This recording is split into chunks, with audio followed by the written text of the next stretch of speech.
In welcoming everyone here, I'm really proud to welcome you to this symposium. This sort of work is absolutely core to what we do in the School of Education. And at this time in particular, when there are huge debates raging around education about what schools should be achieving for our young people, questions of inclusion, diversity and social justice are so important. And I'm delighted that this symposium is an opportunity in many respects to talk back to some of the challenging information and discourses that we're hearing in the public domain. I'd like to thank you all in advance for your participation and wish you well in your endeavours. Thank you.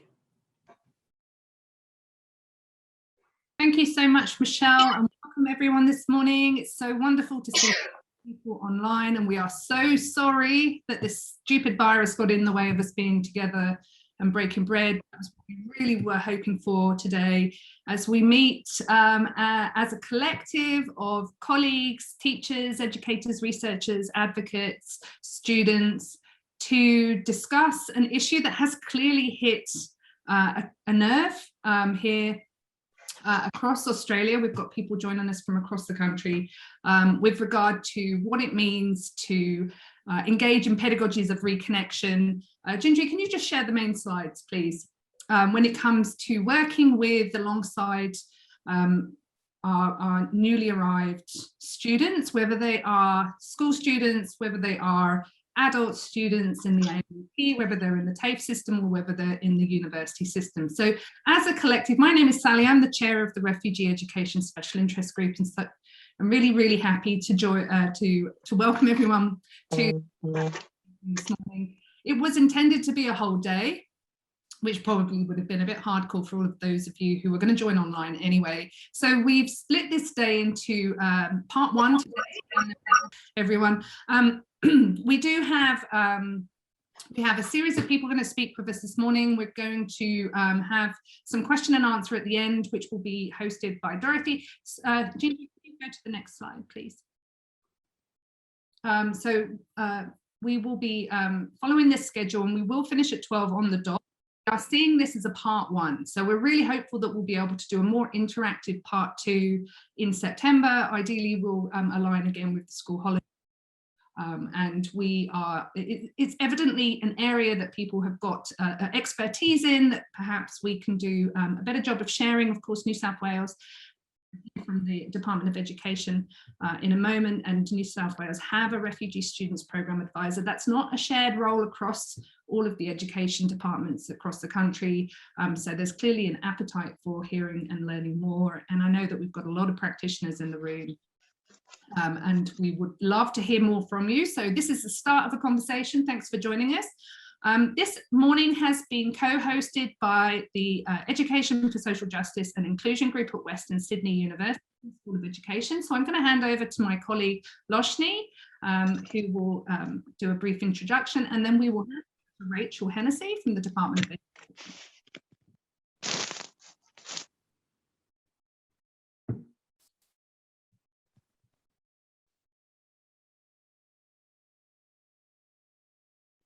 Loshni, you're on mute.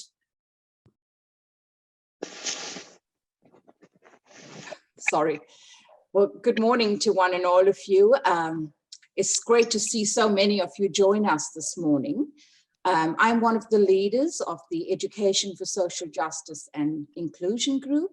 But before I start talking about the actual group, I would like to acknowledge the traditional custodians of the land in which we meet today, the Darug people, and pay my respects to their elders, past and present. I would also like to extend that respect to Aboriginal and Torres Strait Islander peoples here today. The Education, Social Justice and Inclusion Group is really a funded research program within the Centre for Educational Research. Leadership is rotational, and there are currently 8 members representing a range of disciplines and programs within the School of Education. Members' expertise is harnessed to generate new knowledge for social inclusion, from early childhood settings to post-secondary education. and our members are involved as facilitators and note takers today. Today's symposium is particularly relevant to our research program because as a collective, we seek out new and connected pedagogies that support the reconceptualization of equity challenges. This means working collaboratively with partners in education to recognize teacher knowledge and to capacitate pre-service teachers with tools to interrupt and better understand the effects of social and cultural exclusion. We do this to better understand how schools connect to the life worlds of young people, their families, and communities. And on that note, I would like to move forward with today's proceedings. Ginger, can you just pop the slides up again, please? Okay, there will be regular moments in today for us to contribute questions. We would love for you to contribute questions via the chat as we go. There will be some Q&A sessions. As you can see, we are going to have two whole group presentations, firstly from Rachel Hennessy, who is the Refugee Students Programme Advisor in the Department of Education here at New South Wales, and then from Abang, who is a teacher and refugee coordinator at Granville South Creative and Performing Arts High School. Then we will move into two streams. These have been preset. So we have stream 1, where we'll be hearing about good practice leadership and good practice creative arts. And then there's stream 2, which will be more focused on languaging. And so sharing good practice from the primary context and then in the higher ed context. We're going to ask you after Abang's presentation to choose one of the streams and to move into that room. You can move between the two if you have any problems. Our wonderful RESIG Secretariat, Gindri. Gindri, can you wave for a moment, please, and thanks. So everyone can see you. Wonderful Gindri will be in the meeting room. So if you get lost, I mean, you can't get lost, obviously. You'll be moving between either the main meeting room, this room, or breakout room 1, which I will be in and will facilitate if you have any questions or challenges, and then breakout group 2, which Loshni will be in and facilitating. We have our facilitators who will be introducing the speakers, and we will have note takers who will hand over notes at the end to wonderful Dorothy Hodnott, refugee education advocate extraordinaire, and wonderful colleague and ally, who will be leading the end section, which will be a whole group discussion, but she'll be bringing in some of your questions from either the whole group if you put them in the chat or in those breakout groups, and bringing the symposium to a close, and we'll finish dead on 12. If you have any questions at all, please do either send myself or Gindri a direct message, but you can of course use the chat to raise issues or ask questions to the whole group. As I said, there'll be a part 2, definitely. Ideally, it will be in person, and ideally it will be at Western Sydney at one of their wonderful campuses. But we'll wait to see what the stupid virus does before we confirm any dates for that. But Dorothy will be kind of ending things with a ... Obviously, we can't answer any of the big, pressing, challenging, knotty questions that many of us, and the systemic and structural challenges that many of us work within and against and find workarounds for. So we are seeing this as the start of a conversation. We are recording this, so if you don't want to be recorded, please do use a separate name and don't put your video on. We will be posting the recordings of both this main session and then the 2 breakout rooms on the RESIG YouTube channel, which again, wonderful Gindri has set up for us so that we can continue to share, because we know that some of you might want to dip in and dip out. You should have been able to access the schedule with the hyperlinked blurb, so you should be able to make a decision about what you want to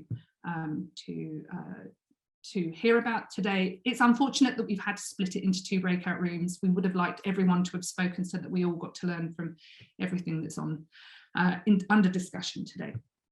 Does anyone have any questions to start with?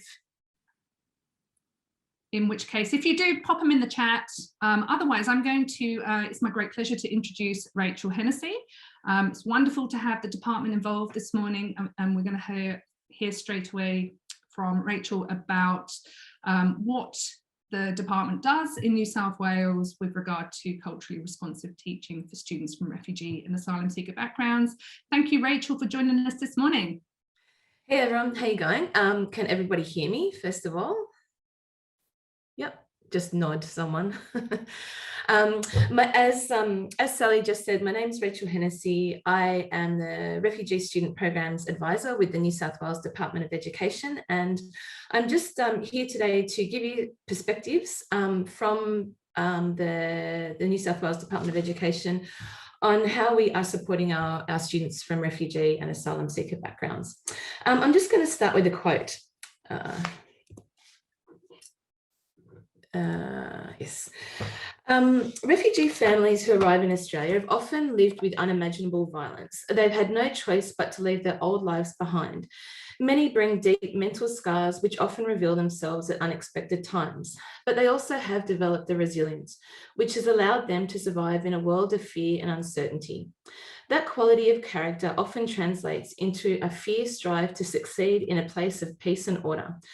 With the right assistance, they have the fortitude and strength of purpose to overcome barriers of culture, language, and understanding. This quote is from Investing in Refugees, Investing in Australia, published by the government in 2019. And I really like this quote because it combines two really important ideas about the refugee experience. One, trauma and its effects, and two, resilience and success. And there's that third idea about assistance and overcoming barriers. The Department of Education recognises the spirit of resilience and hope in our refugee communities, as we saw last week in the many and varied celebrations for Refugee Week in schools. Our schools, teachers and support staff understand that refugee students are resilient, diverse and have a great desire to contribute to the social and economic development of our country. We know that our learners with refugee backgrounds have great potential. Young people who've had disrupted education in the past are often very aspirational and determined to make the most of the opportunities they are given. But we also know that this recognition is not enough. Refugee students need strong and supportive teaching programs which attend to their strengths, but which also target the supports they need to meet their recovery goals and to help plan for their life after school. Our students need safe environments, appropriate school supports, and dedicated teachers to excel and work towards meeting their goals. We have policies, of course. The Department of Education's multicultural education policy responds to the linguistic, cultural, linguistic, and religious diversity of New South Wales. It commits schools to providing opportunities that enable all students to achieve equitable education and social outcomes and to participate successfully in our culturally diverse society. Schools deliver differentiated curriculum and targeted teaching and learning programs to address the specific learning and wellbeing needs of students from culturally diverse backgrounds, including newly arrived and refugee students. These are parts of the policy of which the New South Wales Department of Education subscribes. We are also very diverse in our schools. If you look at the infographic on the screen, you can see that, actually, I think it might just be cut off at the end. I'm not sure if you can see it all the way down. A third of New South Wales Department of Education students have a language background other than English, and a quarter are learning English as an additional language or dialect. Very diverse. At the moment, there are actually over 11,000 students from refugee backgrounds enrolled, and we also have significant numbers of students from refugee-like backgrounds as well. Most refugee families rely on public education for settlement, wellbeing and English language support to enhance their ability to participate and contribute to the community. Education creates a sense of security and hope and provides a pathway to future successes. Our schools provide structured environments which aim to be trauma aware and where strong family and school relationships can be built. We have a lot of support programs in our schools. There's as you can see on the screen, there's a list here, and these supports have a particular focus on students within their first 3 years of enrolment, but they also extend beyond that as well. I'll read them out. We have English as an additional language or dialect programs, which we call EALD or EALD. There are resources for targeted refugee student support, homework and mentoring programs, vocational learning programs, bilingual support, interpreting and translation services for parents and carers, parent activities, including information sessions and workshops, special counsellor support, professional learning and resources for teachers, teaching and learning resources for refugee students, programs which promote student wellbeing, and partnerships with government and non-government agencies and universities. Schools enrolling refugee students also need some specialised support and services as well. I think I'm just worried that it's cut off just at the bottom there, but I'll explain this slide in a bit more detail. Teachers need professional learning to help them meet the educational wellbeing needs of their students. Both teachers and school counsellors benefit from knowing about the complex interaction between trauma and the settlement challenges, which can affect the learning and socialisation of our students. There's a lot of professional learning within the department relating to EALD pedagogy, like the Teaching English and Language Learners program, which you might know as TEL. But there are also a lot of courses and programs which are specific to the education of refugee learners. Teaching students from a refugee background, which is the first picture up, first image up there on my screen, is a 20-hour program designed for EALD and mainstream teachers to develop their understanding and skills to provide additional support and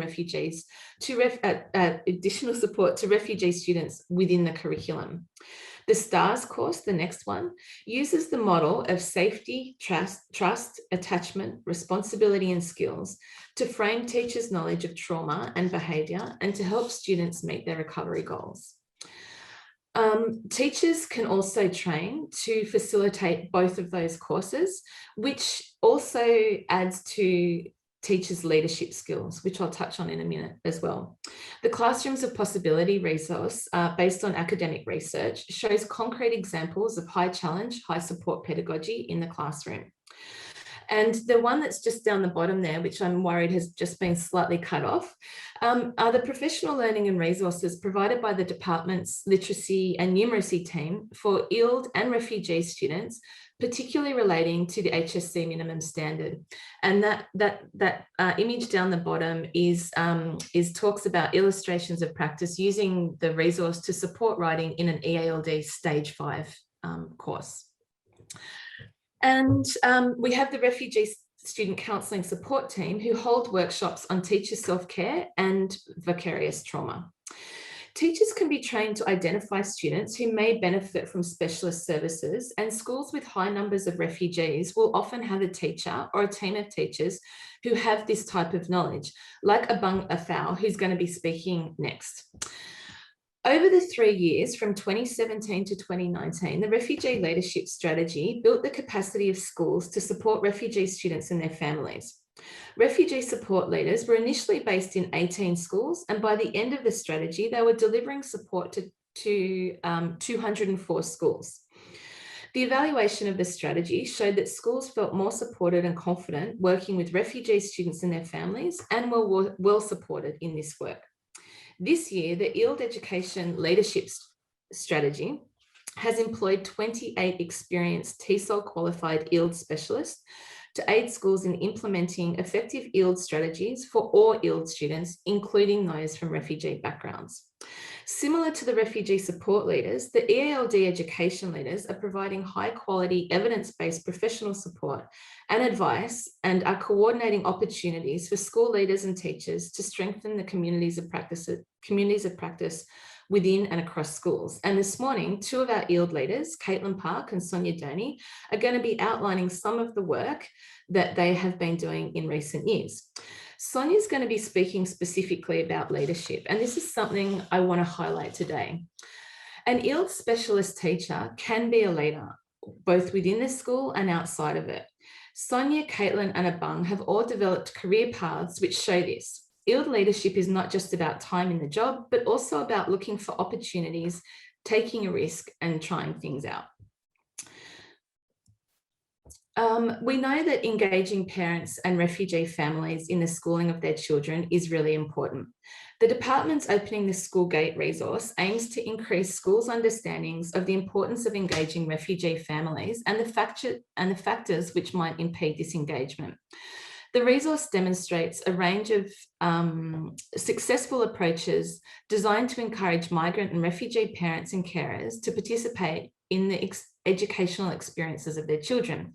And Caitlin is going to explain how she and her school work to build relationships to engage their Burmese families by using a range of strategies like the ones suggested in Opening the School Gate. The Refugee Student Counselling Support Team is a Department of Education statewide specialist team who provide additional expertise to schools, local educational service teams and school counsellors through specialised counselling, professional learning and collaboration with community and non-government and other government agencies. And the START School Liaison Team work in collaboration with the department to optimise schools' capacity to support students and families impacted by torture, trauma, and the refugee experience. Specialised interventions include a variety of approaches, including individual counselling, neurofeedback, group counselling, and group interventions. And together, the department works with the RSCST and STARTS to ensure a coordinated approach to the delivery of services, including referral pathways. We have 9 refugee student education networks around the state, and they are an example of this collaboration. Teachers work with the RSCST and STARTS to create an agenda for the meetings which happen each term and present material that is current and informed. The teachers leading these networks are also developing their leadership capacity. And the department also engages in research. As I mentioned earlier, the Classrooms of Possibility began as a piece of research, which has become now an excellent resource that is being used by EALD teachers across the state. The recently released EALD Effective School Practices is a joint publication by the Department's Centre for Educational Statistics and Evaluation and Multicultural Education. It articulates a lot of effective EALD practices, and you'll probably be hearing about more of that today.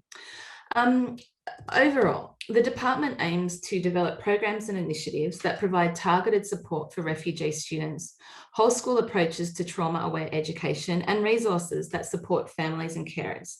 Schools support vulnerable refugee students through interagency collaboration, quality teaching, EALD pedagogy, and targeted professional learning to enhance mainstream classroom practice. Refugee student education networks provide termly opportunities for teachers to talk about their own self-care and stay up to date with the latest programs and research. And finally, teachers who have an interest in EALD and especially refugee education can take this interest and work towards their own career development. That's my last slide. So I'm going to stop screen sharing now and stop talking as well. Thank you so much, Rachel. What a wonderful overview of what the department's been doing.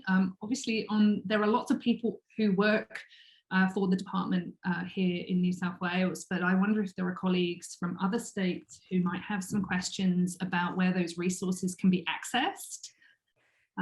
Is there a central repository of all of these wonderful resources? I think that's a question from you, Sally. Oh, there were no questions in the chat though, Rachel. Yeah, of course. The Department of Education has a website which is part of under multicultural education, and within multicultural education there is a specific website for supporting refugee students, and in there we have a site that's called Resources and Professional Learning. Most of what I spoke about is there. And there's also the contact for the the EALD education leaders on the EALD education part of the website. Thank you.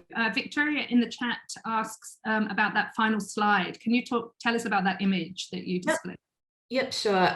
A few years ago now, quite a few years ago, the department engaged with the University of New South Wales to create a resource called Roads to Refuge.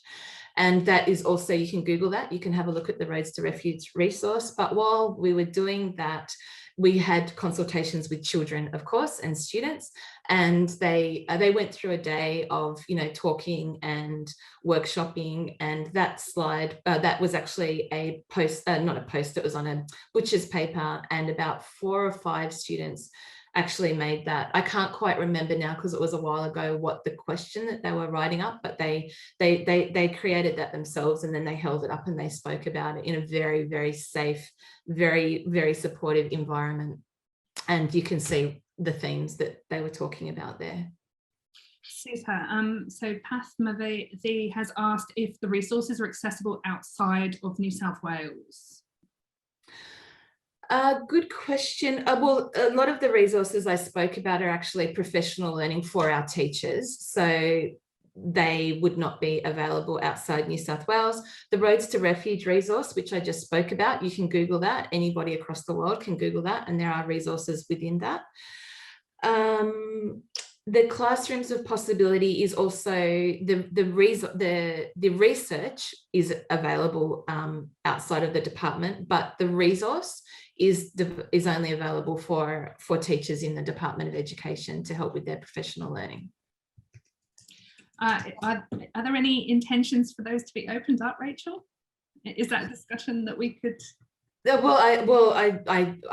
would need to definitely talk that through. I can't say, I could not commit to that here today. So we've got one more question and then we will move on to Yvonne.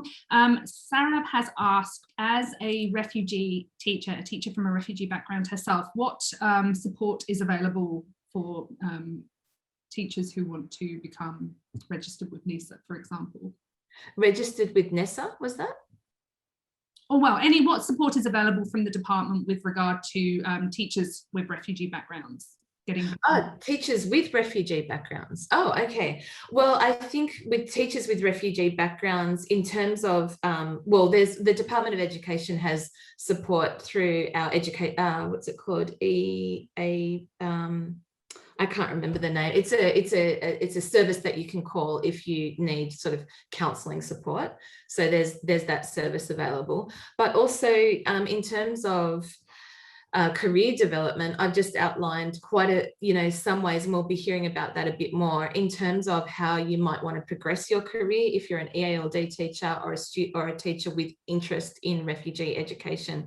We definitely have ways that you can develop that interest, as well as professional learning for teachers. And I did mention as well self-care for teachers and especially focusing on vicarious trauma. That's something that our refugee student counselling support team has a lot of specialist knowledge about, and that's a 1300 number, and also an email number as well. Email website.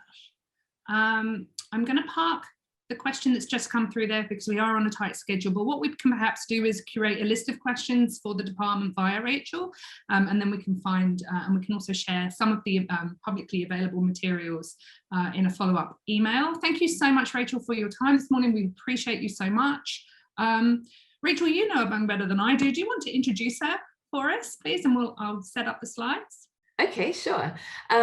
So I would like to introduce Abang Athau, who on the screen is down there to me. I don't know where she is to you guys. I've known Abang for a while, and she has an incredible story. She also has an incredible story about how she got to this point in her professional journey as well. So today she's going to talk about both of them together. I think you're in for an absolute treat listening to her. And Abang, I can't see you on the screen anymore, but make sure your mic's on. And yeah, thank you. Let's hear from you now. Thank you so much for that introduction, Rachel. That was really lovely. Yeah, sorry. I couldn't see myself either, and I couldn't see anyone.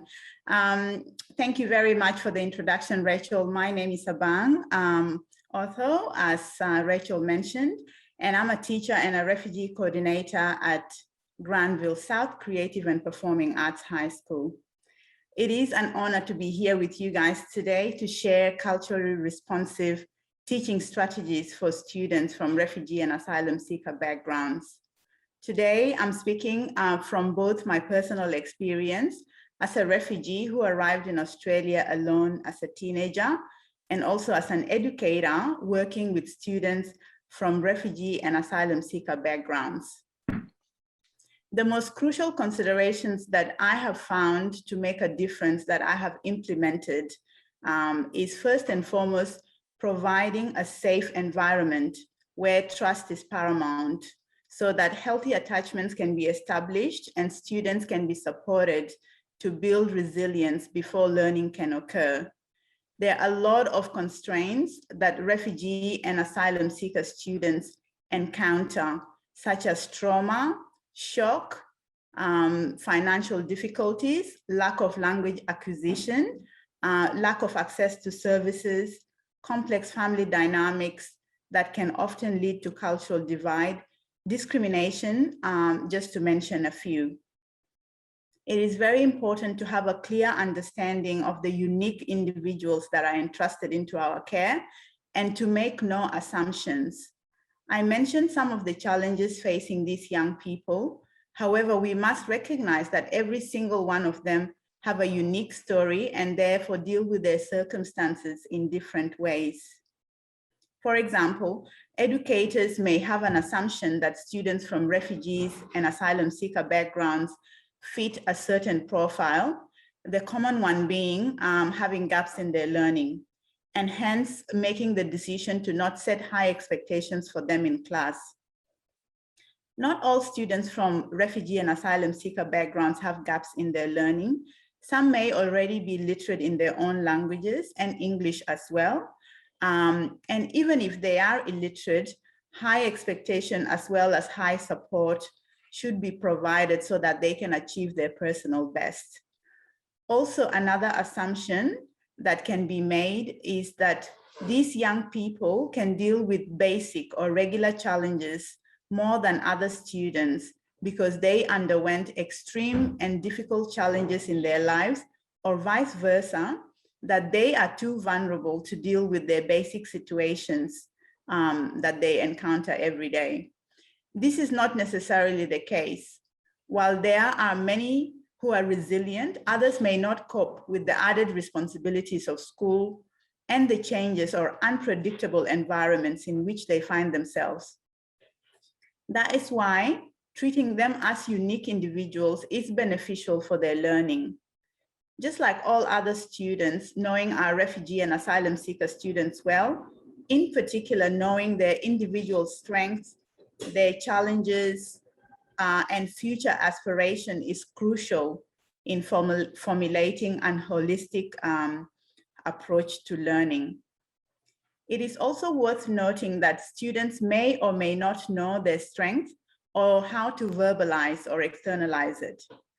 When I was a young refugee child escaping war-torn Sudan at the age of 5, I was separated from my mom under terrible circumstances. When I was 14, my father was assassinated, leaving me with other relatives. What helped me to survive was to separate my physical, mental, and emotional needs in different buckets. I knew that what I did not have control. I knew that I did not have control over my physical environment, and I was powerless in the face of horrors of war, physical violence, and emotional abuse I encountered.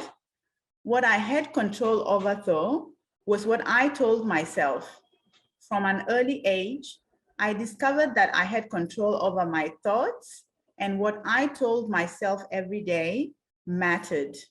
I told myself that there will be an end to the horrors, and one day I will be able to make a difference in the world and help other young people who face their own horrors. I also knew that my thoughts are my own and no one could take my thoughts from me as long as I am alive. I kept practicing what I now know as positive affirmation every day to strengthen my mind and to give me hope. I would fill my mind bucket with positive thoughts to continue to face the challenges. Many times during my childhood, I had to escape. and I finally found myself settled in Kenya as a refugee, living with other relatives. Although I had my father, who was an incredible figure in my life until the age of 14, I was also sharing him with thousands of other people because he was one of the leaders and an elder. Therefore, he was not around most of the time. He had to travel back to Sudan many times to further the cause of the marginalized people. One of the most defining moments in my life in Kenya was having teachers who believed in me. They motivated me and challenged me, but they did not allow me to use my circumstances as an excuse. They told me that I needed to take control over my learning and my life by having discipline and good habits.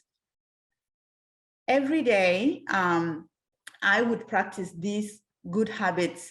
And for example, I'm very organized, so I would be very organized, waking up early, being a good listener. And I learned very quickly that laying down good habits would serve me well as I became good at it. I found my place. I truly belonged in school. That is where I felt safe.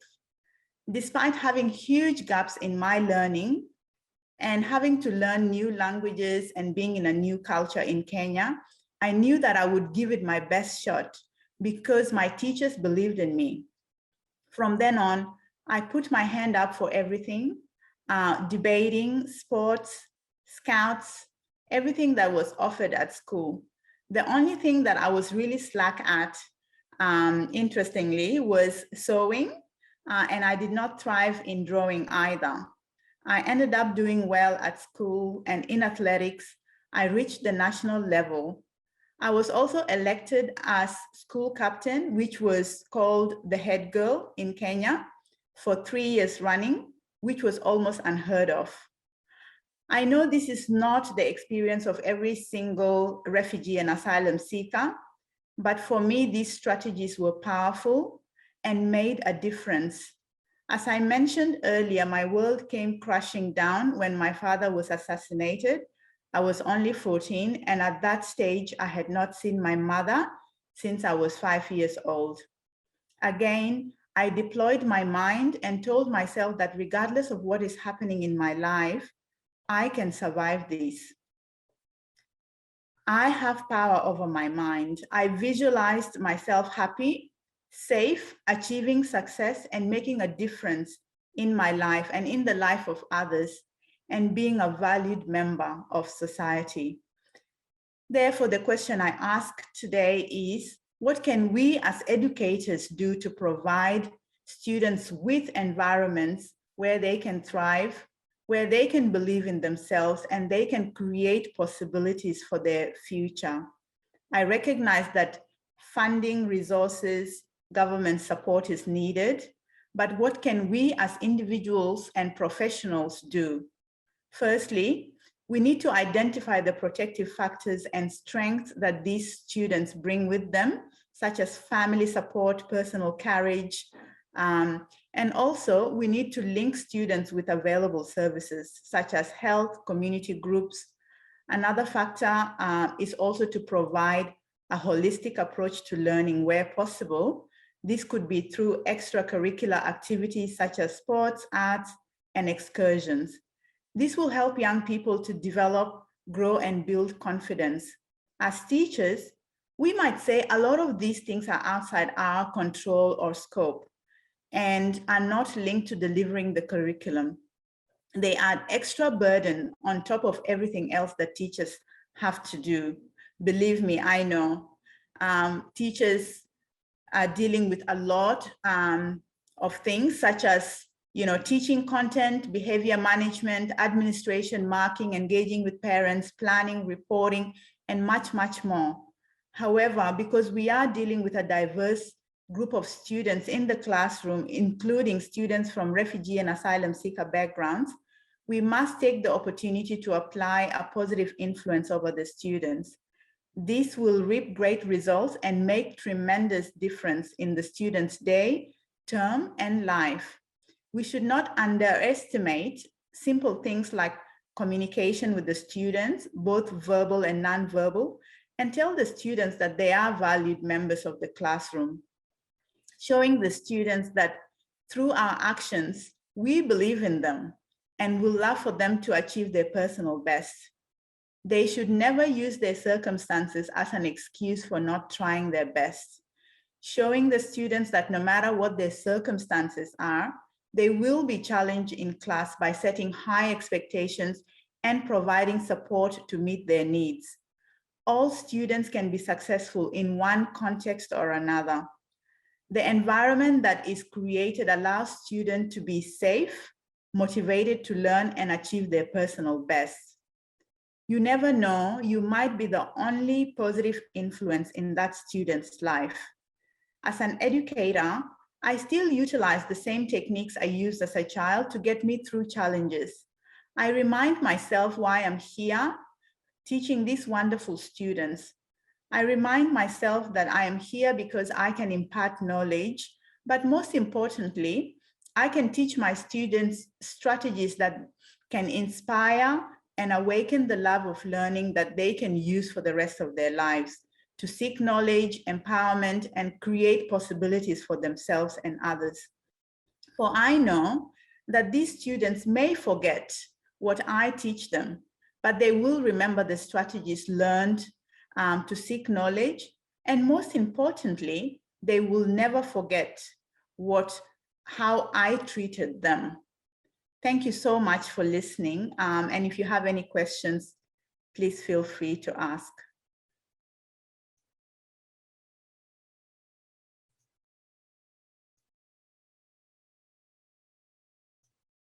Thank you so much, Abang. That was beautiful. So good morning. I'd like to acknowledge today that I'm, excuse me,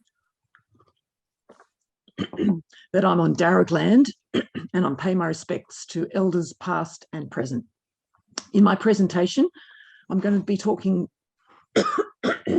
about the latest research from CC and give examples from 2 school contexts.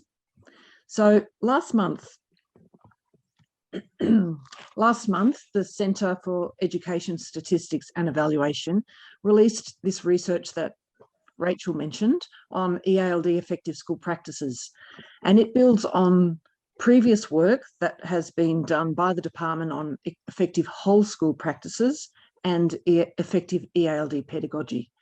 And these findings are presented as this research.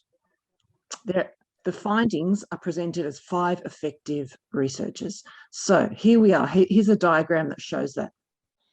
Each circle contains a key finding on an EALD effective practice. And you'll see that not only are the circles connected, which signals that relationship between them, but also how leadership and distributed leadership is a key driver. So that's why it is the largest circle there. And what you might see in any school is some of these elements operating successfully because of the individual teacher, but really strong leadership was clearly evident for all aspects to operate together in a school. So the 5 EALD effective practices are distributed leadership that understands and engages their diverse community and builds a foundation for successful EALD education. Effective EALD teaching that's characterised by high challenge and high support. Respectful relationships that are creating that school and classroom culture of cooperation, high care and high achievement. And number 4 there, sustained teacher knowledge building that supports the responsiveness to changing student needs. And the 5th one is recognising EALD expertise that builds the capacity of schools to respond to those needs of EALD students. So throughout this research and also the other programs that are delivered by multicultural education that Rachel also mentioned, the unique needs of students from refugee backgrounds are emphasised. And as we're aware, excuse me, as we're aware, they have greater educational and support needs than most other newly arrived migrants, as Abang alluded to as well, for disrupted or limited education, their poor or no literacy skills, and complex health problems, which can include mental health problems. So my first examples from my time at Holroyd High School and Intensive English Centre as my role as the deputy of the IEC. So Holroyd High School, for those who may not be familiar with it, it's a co-ed high school in southwest Sydney and had about 60% of students coming from refugee and asylum seeker backgrounds. It's the IEC is one of 15 across New South Wales that caters for newly arrived students through its intensive English language teaching, wellbeing, orientation and settlement programs. Students usually spend about a year in the IEC before transitioning across to high school. So at a glance, Holroyd High School and the IEC, the success of it in supporting students from refugee backgrounds was due to a whole school approach centred around the needs of students. So while I was reflecting on effective leadership in this space in preparation for today, I linked examples from Holroyd to the 5 main findings from the research. So distributed leadership was number 1, and that's evident through careful strategic resourcing, which included employing additional staff members such as community liaison officers, bilingual school learning support officers, appointment of a head teacher, refugee support, and additional EALD teachers. And that formed a team working together across the school with the wellbeing team to support refugee students. So number 2 there, effective EALD teaching. That in the IEC, qualified EALD teachers form a team working together, so they're preparing students for high school. In the high school, the EALD teachers continued the work that has started in the IEC and provide high challenge, high support, and that resulted in value added to NAPLAN results, and about 60% of high school HSC students that received university offers. That's pretty amazing from the background where most students had only been in the country 3 years.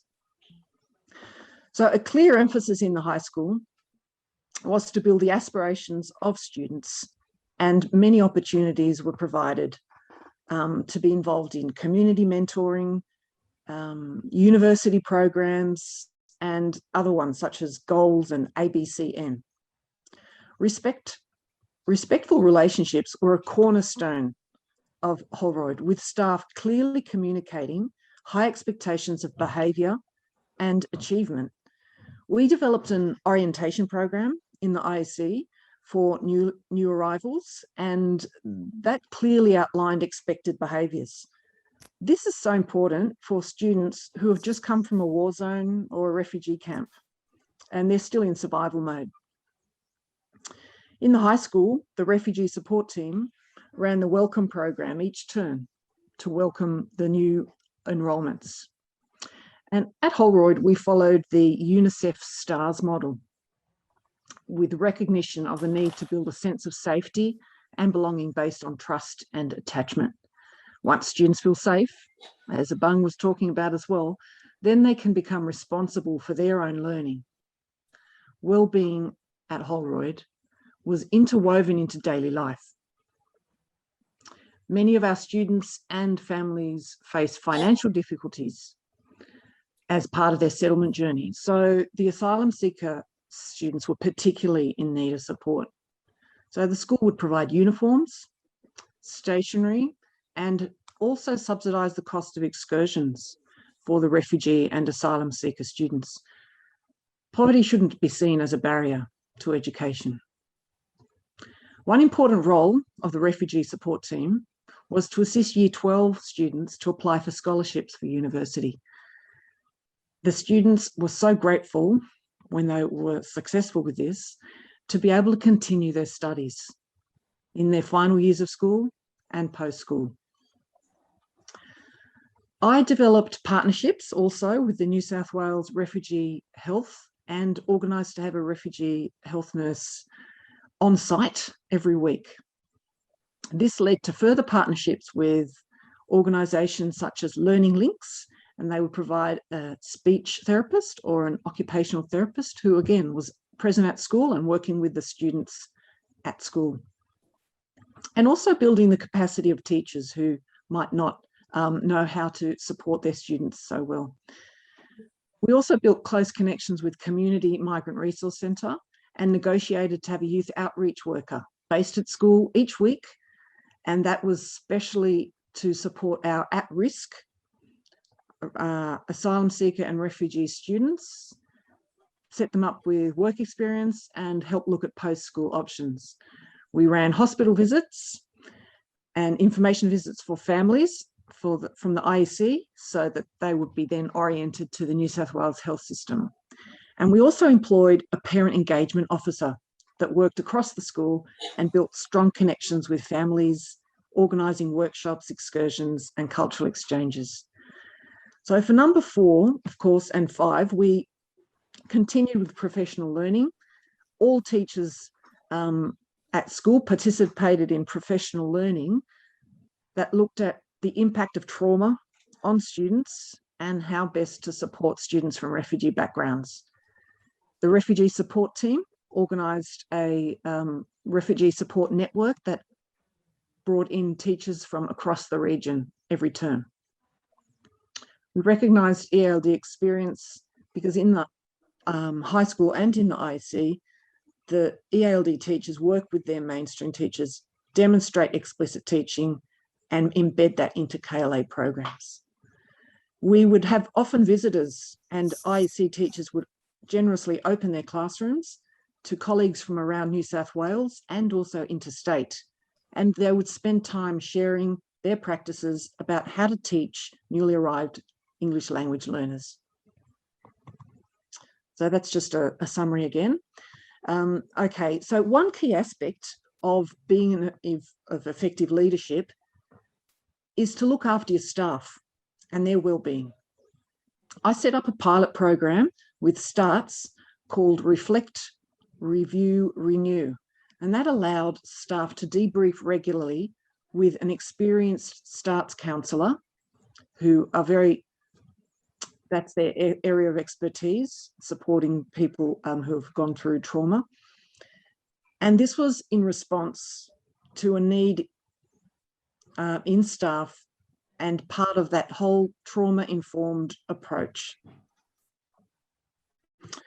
So here are some Holroyd highlights. There are too many to include all of them here, but just a couple of them was we had a visit from Malala to our refugee students, and that was very inspiring for the girls.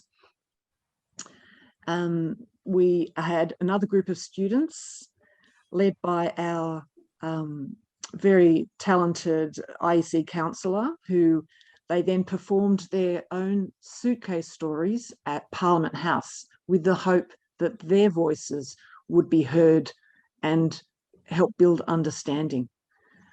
Holroyd's always been keen to celebrate success, and for many refugee families, these are the first members of their family to high school. Building connections with universities has been so important to build aspiration, provide role models, and encourage access through scholarships, especially for our asylum seeker students. So this year, I've taken on a new role as ELD education leader, and I'm going to speak. And as was mentioned before, there are 28 of us across New South Wales. I'm based in the Carlingford network in Metropolitan North. And as you can see from this list, I work with school leadership teams to strengthen school and community programs that support ELD and refugee students. My base school is Carlingford West Public School. It's got 1,740 students with only 23 from refugee background. Many of these students are from asylum seeker background, and they're in community detention and have spent time on Nauru previously. So we've just started out. So this is an example of a school we're just starting out on the journey. We're looking at how can we better support refugee students in this context. So together with the AP, the assistant principal, ELD, we identified them and we've appointed a teacher as a refugee support coordinator, as a point of contact. I organised a refugee readiness survey for all staff, and we've delivered introductory workshops. The school has now just employed a bilingual SLSO who's going to support the students in class and build connections with the families, as many of them are quite isolated. And that SLSO will also help us make connections to external organisations that can support the families. So we're at the beginning of this journey, but the staff are really keen on, they want to learn more. They want to know and find out how to build into their regular classroom practice a trauma-informed approach to better support students from refugee backgrounds. So finally, I'd like to acknowledge that effective leadership requires a strong team.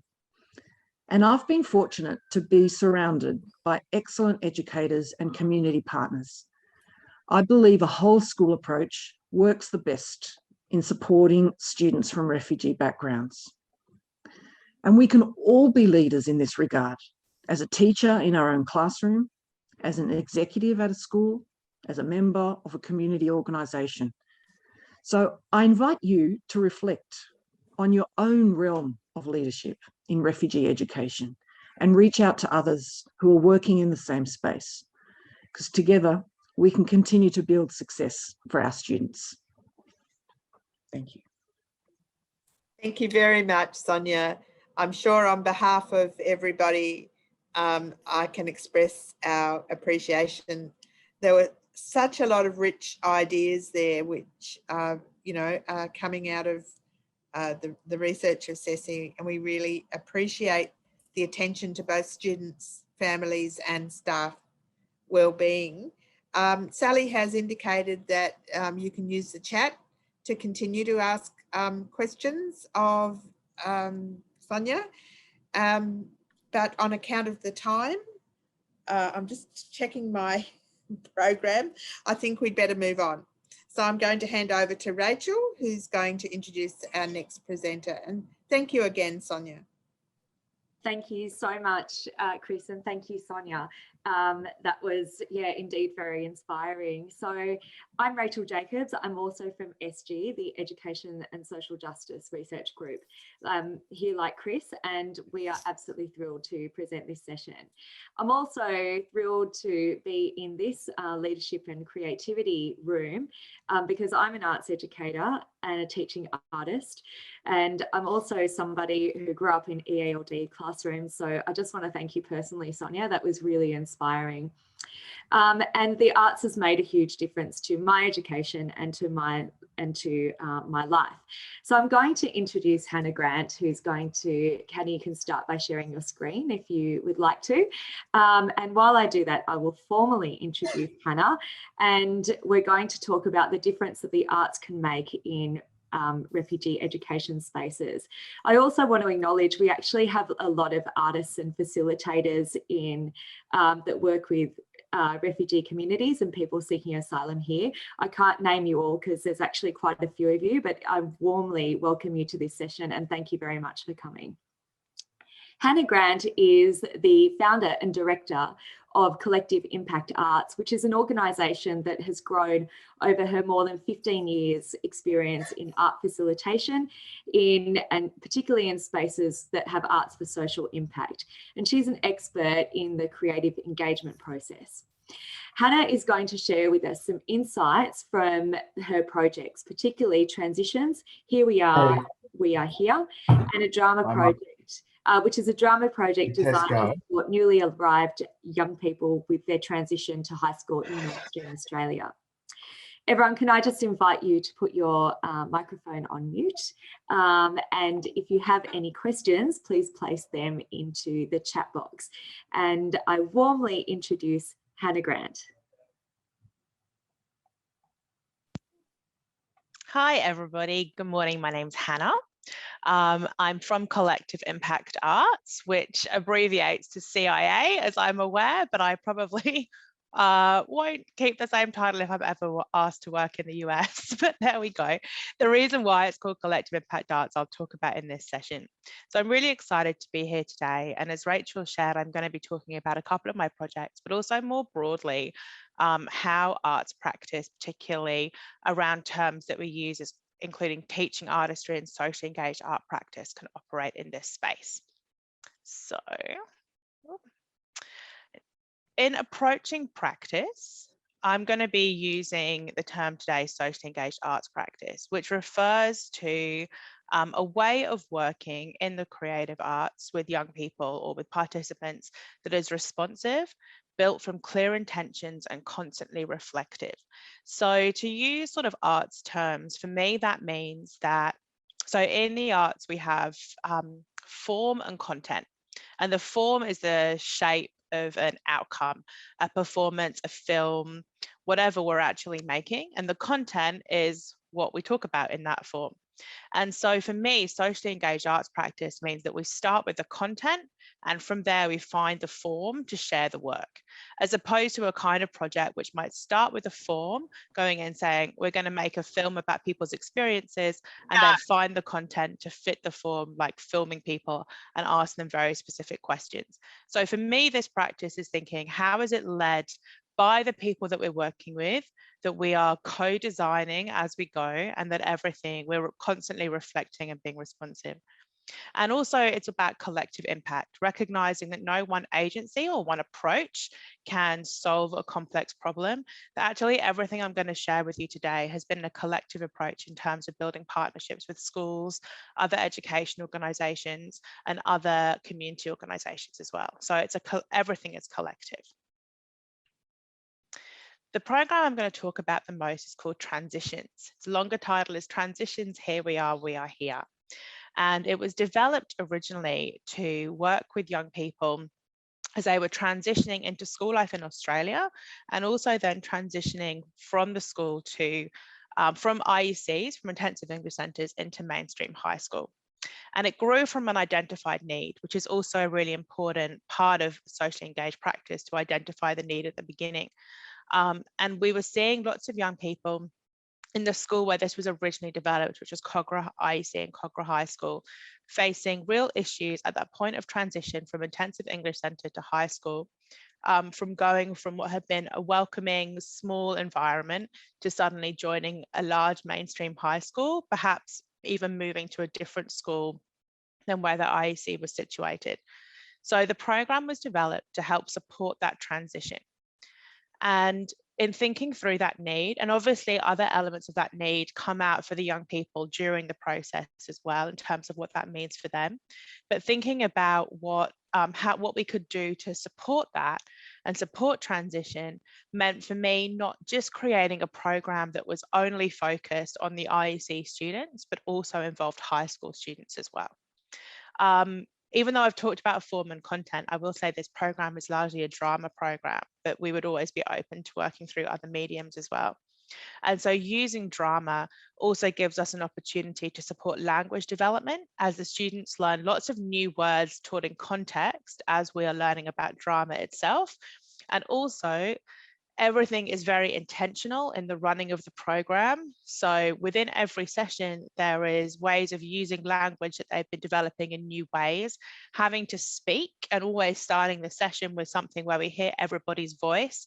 So people getting used to speaking out loud has been a really important part of this program. And also building different activities which support greater collaboration and cohesion in groups as well. So just innately through doing drama, we see some of those outcomes. But broadly, the program operates over a school term, looking initially working with the IEC students and building towards them, thinking about what are their hopes or worries about going over to high school. We then create a short performance, which is, we then create a short performance, which the IEC students develop, which is a series of scenes which shows them bringing to life perhaps one of their worries or their hopes or a question that they have about high school. They don't solve this in their performance. They just have the scene and it ends where there's a worry that happens or something like that. So for example, lots of the scenes might be someone getting lost on their first day is quite a common thing that comes out. The performance is then shared with a high school group. That high school group could be high school students from a range of experiences, but often also includes young people who've been through the IEC system themselves. They watch the whole performance that the IEC students have created, and then we do a bit of a workshop, and the high school students are invited to join the IEC students on the stage and not show them or solve the problem for them, but actually think, how can they as high school students join what's happening and help become part of the solution to creating a more welcoming school. So here are some of the images from the program. This was most recently an iteration of the program at Marrickville IEC. I should say as well that we're also developing the program to work within high school just because of the impact of the COVID immigration ban on IECs. And so we're also thinking about next term at Lanier, how we support young people who've bypassed the IEC system completely because it hasn't been able to run. So here we are just doing some drama activities in the classroom. This particular iteration was also evaluated by Western Sydney University. Just going through, you can see this was about halfway through the program as the young people got used to drama, got used to the games, going from that beginning session where there's a lot of nerves in approaching what they're going to do and a lot of unknowns, to moving towards just the looks on their faces that you can see right now and everyone being able to work together very comfortably. Here we are rehearsing one of the scenes. It's one of the teachers in that picture as well. And you'll see this again in another photo, which I'm going to share in a moment. And we also do lots of other work. So we're not solely just drama for the entire session, but also thinking about what other things can we do to support the young people with other creative outcomes. This is a bit a portrait drawing activity going on down here, but also using everything that we're doing in an intentional way to support conversation, to support sharing, and to support them to be able to put any ideas that they have or anything they want to share out there so that we are creating the final outcomes together. On that, some of the other things we do include exploring through photography.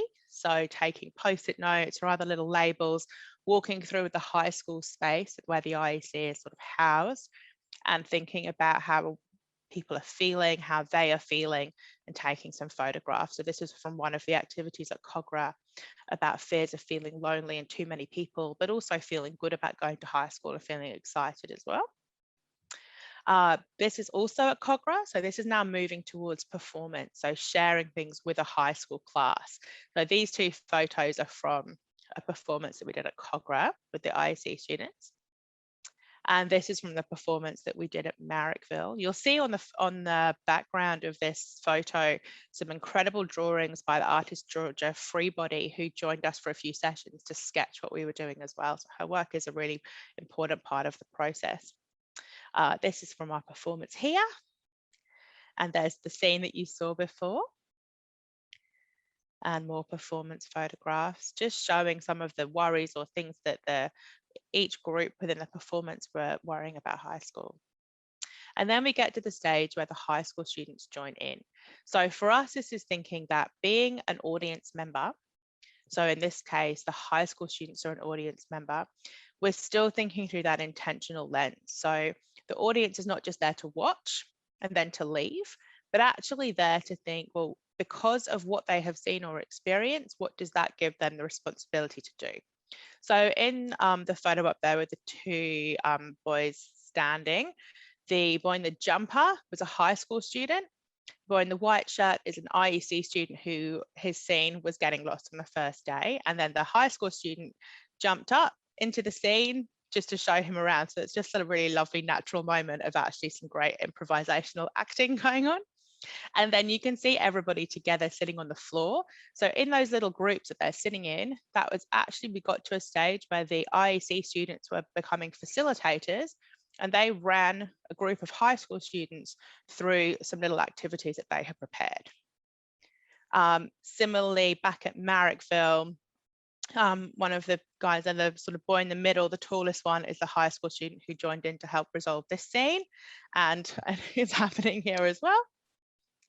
And we also invite all the high school students to think, like, we do it through different methods, but what is the advice or stories or thoughts that they can share with the IEC students? So we've got some beautiful advice up here: not to be scared, the teachers are not that mean, be happy starting a new chapter, and also remembering what it was like to be new to the high school from another student, being nervous and excited. So we have all of this going up, and this also all feeds into what we do to wrap up the program with the IEC students, which includes giving them a booklet. So that photo there, which just looks like I'm holding a piece of paper, is actually about a 20-page booklet, which we create throughout the process, which has in it all the new words that the students would have learned throughout the process with us, the activities that we did. So it's bespoke to every group, so it changes every time, but it has language, the activities, lots of photos from what we've done, and also we take out some of the advice and the other things that the other students have shared, and it all goes in there. And we also include a page on local support services too, and obviously everyone gets a certificate at the end too, and there's a couple of our group looking very proud about their certificate. I'm going to talk quickly about another couple of projects. I'm aware I've got about 5 minutes to go. So the transitions program, obviously thinking about that point of leaving an IEC to going to high school, and how we eventually are enrolling the high school, and thinking how the students at the high school can be part of creating a welcoming school. Another project at Cogra that we did, we took that a step further and worked with a group of young people who were from migrant and refugee backgrounds, and also not from migrant and refugee backgrounds, to create a statement of welcome in the school, which was this amazing mural. Everything that you can see on this mural was developed through working with that group to consult the whole school, think about what mattered. The objects that you can see, the ring and the watch, the beads, actually came from things that were important to the students that they traced, and we did an art process to transfer that onto the design. Everything that we did every week was just them designing and thinking through and thinking what different colors could mean. And then it was only at the very last couple of sessions we brought in a professional street artist to help us realize it on the actual wall. So the important thing is the student journey. And then over at Menai High School, at the time that I was working there with a lot of young people from who'd come from Sierra Leone and had experience in several refugee camps throughout the majority of their life, and then were joining high school older than the other students. And we went and did lots of different things around the school space to create these little installations where they were sharing memories of what it was like for them when they first started through film and photography. And this thing with the paper plates was about remembering their first lunchtime. To share that with the rest of the school, so that the rest of the school would think more about their experience. I'm very quickly going to talk through these final slides. So in building a creative program, we have a responsibility to think, who is it for and why is it happening? Programs are not just there so that the people making the programs to make us feel good about ourselves, but actually to really think, what is our intentionality here? Who is our audience? Are we creating a program which means the audience are going to have to participate in some way, which might be participating passively, that we're asking them to think very specifically about things, or they may have to get up and actually do something on the stage or as part of something. But really, how are we making sure that the people that we have been working with throughout, the students, retain their power, that they are there to tell the audience what they want to tell, not there just to be stories or to be seen through certain lenses or assumptions that the audience might carry. Thinking through intentional legacy. So because the program is there, what can then be informed? For example, starting a welcoming school standard, so based on sort of the welcoming cities framework, but welcoming schools developed by other students from the school, or using STARS or other initiatives to think, how does this program, what we create through the creative arts, feed into that?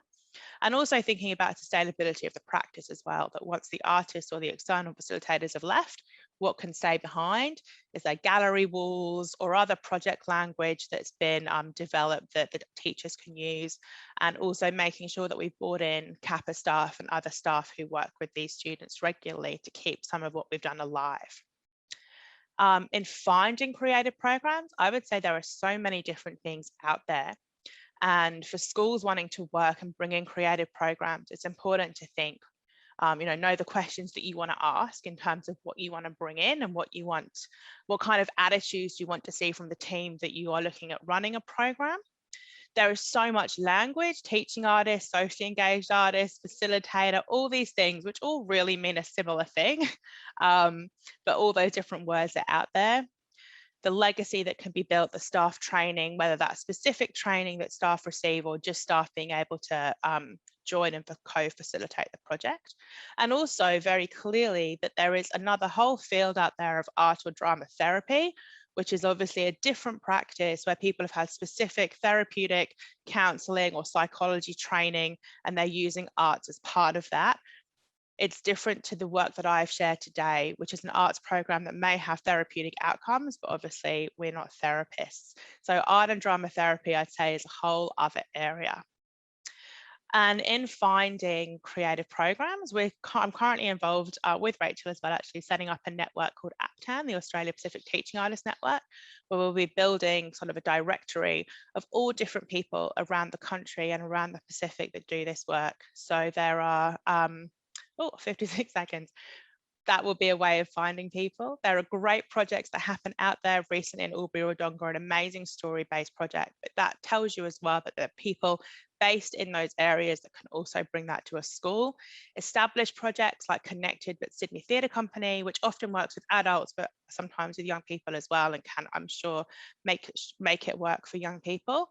And lots of wonderful organisations, SSI Arts and Culture, Powerhouse Youth Theatre, Lost in Books, the Refugee Art Project, Beyond Empathy, so many that are working in this space all the time that would have the capacity to develop a bespoke schools program as well. So that's me. Thank you so much.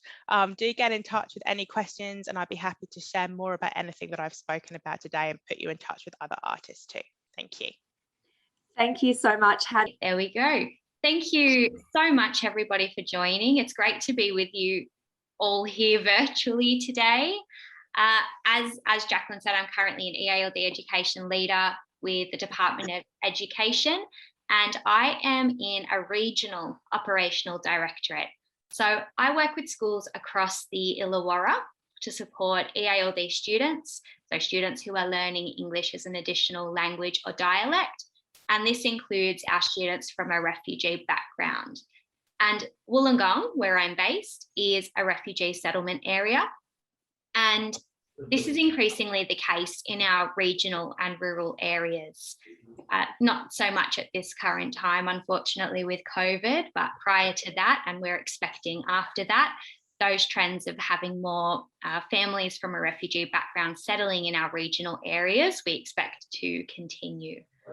So today I'm going to be sharing a problem of practice that I identified during my time as an EALD teacher in a primary school, and I'll briefly share the project that was implemented to address that problem. And I have condensed this presentation without online structure, so please at the end, if you do have any questions, if you would like anything clarified or explained a bit more, please do feel free to ask. We do have question time. Okay, so before I unpack the problem of practice, I want to build some context around the school to give everybody that same understanding of where this is all happening. So the Focus School is a regional school in the Wollongong area.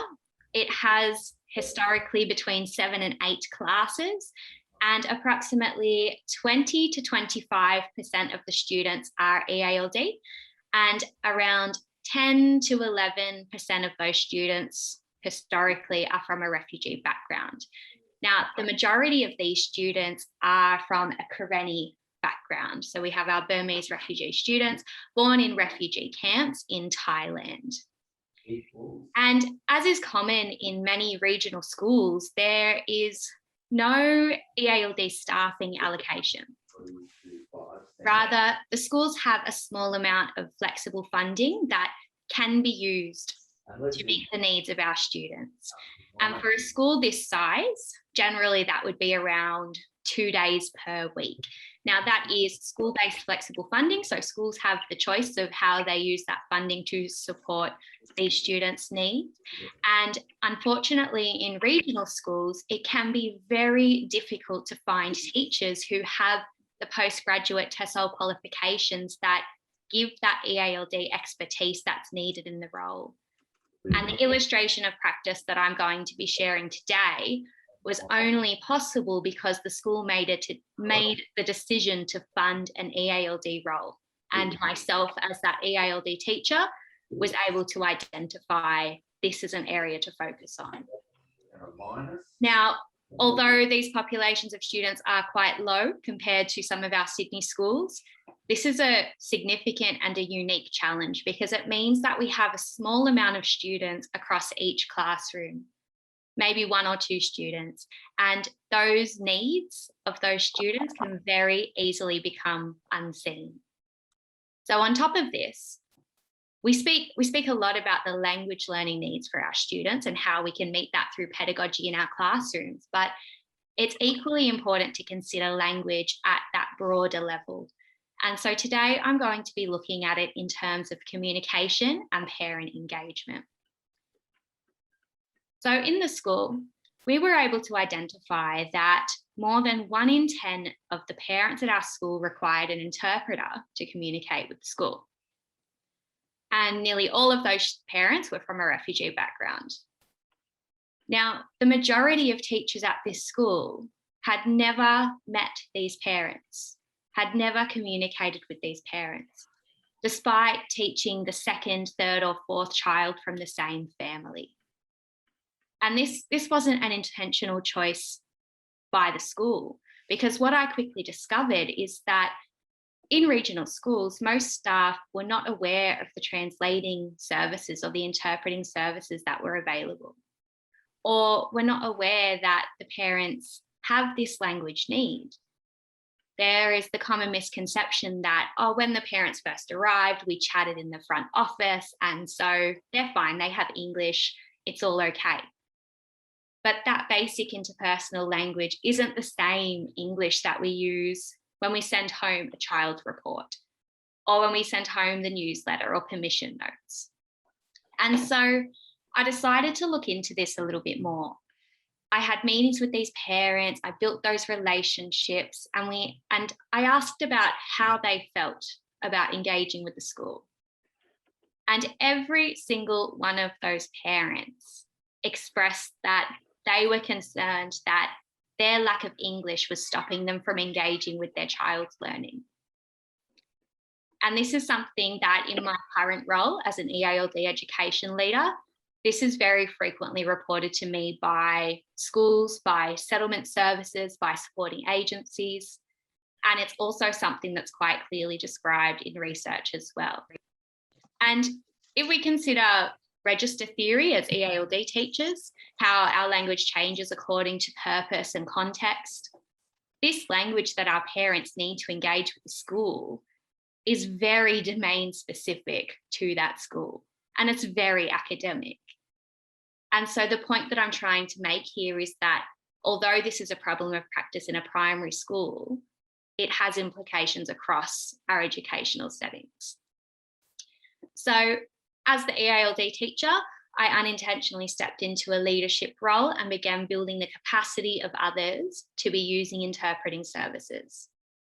And when the school announced a home reading initiative, a whole school home reading initiative, where they were going to be logging the numbers of nights that every child read at home, that rang alarm bells for me. And I thought, well, if we have 1 in 10 of our parents who are concerned about their level of English and being able to engage with the school, how can we make that more inclusive? And what can we do when language is a barrier for those inclusive whole school practices? So I encouraged my school executive to participate in the Leading EALD Education Professional Learning. If you are in a Department of Education school, I would strongly encourage you to have a look at this project. If you're not in a Department of Education school, it is very much based on the work of Helen Timperley, and her framework for inquiry, which I've included here. And I would encourage you to have a look at that and to see if you can use that in your context. So what we did as a team, myself, principal, executive, we really refined our problem of practice. We identified these aims, and I'm not going to talk too much to them because I'm very aware of the time. And what I will quickly mention is that we chose to focus on our Karenni parents and carers because they were the majority group of our parents who required interpreters. And an additional barrier for these parents is that they self-identified as having limited literacy in any language. So we were hearing a lot about existing bilingual reading programs in other schools, which would not be as effective here as we are relying heavily on oral language rather than on print literacy. And I want to make a very quick link back to what Rachel mentioned in her presentation, is that EALD Effective School Practices resource. This is a new research paper that's been put out by CC and the Department of Education, and I have a link to that which I will send at the end. And I won't talk too much to it, but that big circle in the middle, distributed leadership that understands and engages the diverse school community, that is very much where we were focusing. So what did we actually do? These pictures are some quick snippets of what we did in the project. We had professional learning for all of our staff because to implement something whole school, we had to have a shared knowledge. So we built some understandings of how to use some technology. We built some understandings of how to use interpreters and translating services. We also had weekly workshops with our parents with interpreters. So we connected them to the technology that we were using. We physically made sure that everybody had a device, everybody had the technology, and everybody was able to access that. And then we continued these workshops and we practiced using the home readers. We spent a lot of time talking about the value of home language. These parents felt like they couldn't support their child's learning because they had limited English. So we gave tools and strategies that could occur in Karenni. We talked about reading comprehension as something that could occur in any language. We talked about questions like, what was the character feeling? How do you know? It doesn't matter what language that question is asked in. And then we commissioned a visual designer to make some visual icons, and I'll quickly show you here, that we used across the school, that were given to every single student to take home. And we used this very limited literacy resource as a visual anchor point for our whole school. And we had a look at those in our oral sessions. Now, every week, we had nearly every single Karenni parent at this meeting, which is a massive change for parents who had previously never met the school teachers.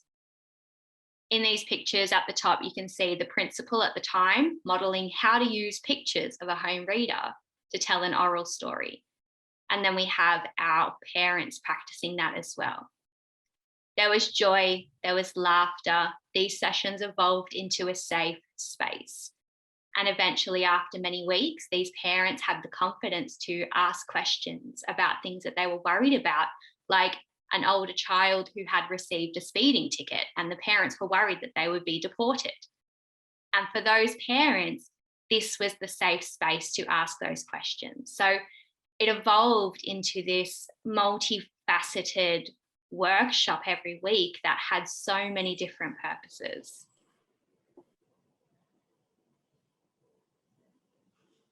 And I know that my 10 minutes are nearly up. So just to finish, I will always remember in one of the sessions, the parent shared, one of the parents said, our younger children are the only hope for our families.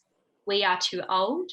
Our children, Our older children are too old, and our younger children are the only hope, and we can't help them, only school can help them. And that really stuck with me, that sense of hopelessness for themselves and the older children. And that was very early in the sessions. Now, at the end, I filmed some closing interviews to create a film pond, a video as part of the project, and I have a link for that as well. And an interpreter provided the subtitles for me. And what you can see on the screen, this quote was an incredible moment. And it really highlights the importance of that focus of understanding the school community. It's something that can be so easily missed in regional schools with a low number of students from a refugee background. It can very easily be missed where you do not have anybody with that EALD or TESOL expertise. It wasn't an identified barrier because nobody had pointed it out. But as soon as the school was aware of it, we were able to work towards becoming more inclusive. So we need to be advocates and we need to be leaders. We need to draw on the understandings that we have in whatever role or setting we are in to make our work more inclusive and responsive to who our diverse communities are. And most importantly, we need to ask our community what it is that they need. Thank you. Thank you. So we've just got about a minute left for questions. If anybody has a question, question we've got, Caitlin, is how did you convince the leadership, as they aren't always that open? And unfortunately, because of our time, this will have to be the only question. That's okay. Look, it wasn't so much about convincing, it was more about showing. And I think the vast majority of our teachers and our educators want to do what's best for our students and for the community. And so by showing that this is a need and these are some very not too onerous things that we can do to support these students, that made all of the difference. Our student reading results went through the roof for these Karenni parents. We had previously a massive gap where our Karenni students were not engaging with the home reading program for obvious reasons. And that gap between the rest of our school students and our Karenni students very quickly closed. And so I think by showing what the need was, by showing how it is we could meet it and showing the impact of it, everybody was on board because they want to do the best for their students. Thank you so much, Caitlin. If you have any more questions for Caitlin, you might want to put them in the chat and we can maybe answer those a little later or turn those over to our final session. So I'm going to turn it to Suzanne Gannon, who is going to introduce our next speaker. Hi, everyone. Thank you, Caitlin. That was a wonderful presentation. And Tori we'll just get up her slides now. I think it's my great pleasure to introduce Tori Wilson, who's with us from the University of Southern Queensland. And Tori's been working there in the area of language support for students for many, many years. She's manager of the CALD Languages and Learning area at the University of Southern Queensland. She teaches English for academic purposes at the university at the moment, has taught overseas as well, and she's currently a candidate she's doing a PhD on trauma-informed English teaching to adults. And it's my great pleasure to introduce Tori Wilson. Thank you, Tori. Thank you, Suzanne. Everybody can hear me, I hope. And that was really inspiring, Caitlin, and yeah, exciting. I have to say that the presentation by Abang pretty much said everything that I need to say about trauma-informed teaching, but I'll say it again in a different way. But yes, a lot of her messages absolutely right on the message. Okay, let's see. Okay, so today I'm going to give you a very little overview of why trauma-informed teaching is important and some general principles of trauma-informed practice. And then I'll talk specifically about culturally responsive and inclusive teaching. What does it look like and what's the impact on students? And then the same again for strength-based teaching. And these two questions of what does it look like and the impact of on students, these are all coming from student voices. So these are not my opinions or my perspectives, they're straight from the students, because as we know, student voice is so important. They are experts on their own learning and experience. Okay, so post-traumatic stress in the classroom. A lot of the time, I've seen this happen a lot. Students are wrongly assumed not to be interested. They might be zoning out, even sleeping, leaving the classroom, coming and going, absent a lot. They're distracting other people, being the class clowns, or they're very distracted themselves and just can't seem to focus. So because trauma is often hidden and it's masked, whether consciously or unconsciously, we don't always know who amongst our students is traumatized, but it's safe to just assume that trauma does exist in the classroom. And so if we teach in a trauma-informed way, it's actually going to help everybody, even those who are not experiencing post-traumatic stress responses, because actually trauma-informed is just human-informed, but it certainly also deeply benefits especially benefits those who have experienced trauma.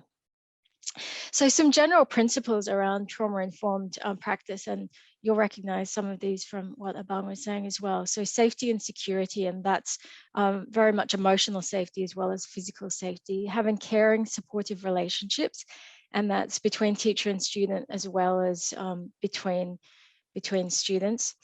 Having voice, agency, and autonomy, and this effectively means power sharing. So not the teacher and the managers having all the power, but sharing that around the room. And students in my research very much were at pains to say that they were all equal in the classroom amongst themselves, amongst the classmates. So it goes that way as well. Acknowledgements of strength, and that includes the sharing of expertise. Of course, we don't want this banking model of education where the teacher is considered the sole font of all knowledge and the students are just empty vessels waiting to be filled. Our students come with so much knowledge about different things, and you know, acknowledging that and bringing that out of them is really valued by the students. And meaning is the last one. And of course, if you are culturally responsive, that is going to make lessons more meaningful. So in my PhD research, I use these pillars or these principles as the basis for questions about what students experience. And a few themes came out, but a lot of these are related to culturally responsive teaching and also strength-based teaching. So I'll talk about those today. All right, so first of all, what does culturally responsive teaching look like in the eyes of students? So at the most basic or obvious level, it's, oops, whoa, I went backwards. It is embedding the students' cultures in the syllabus, and that could be in the course materials, the text, and the assessments. But even if the text can't show that kind of diversity or can't match what the students' cultures exactly, of course, any topic, any broad topic, you can use their own cultures to bring students into it. For example, you know, something on food, it's a really basic thing. The text might be on one kind of food, but of course, if you can get students to talk about what they eat, it leads to all kinds of interesting cross-cultural comparisons, and it can be done pretty much with any topic, in my experience. It also looks like teacher interest in and respect for student cultures and religions. So this one is a bit more subtle, but it definitely gets noticed by students if teachers have this ethnocentric view and a monolingual view of the world. And when teachers do demonstrate that they have a more awareness that there are many, many cultures out here, and the culture we come from can affect the way that we communicate and all kinds of things. students really appreciate that. And here are a couple of quotes from one of my research participants who is also a student of mine. And she talking about teachers who have done some research and gotten to know about other cultures. She said, you have a clue about how other people do things, and you've already tried to learn another language. You know how it felt like to try to learn other people's language.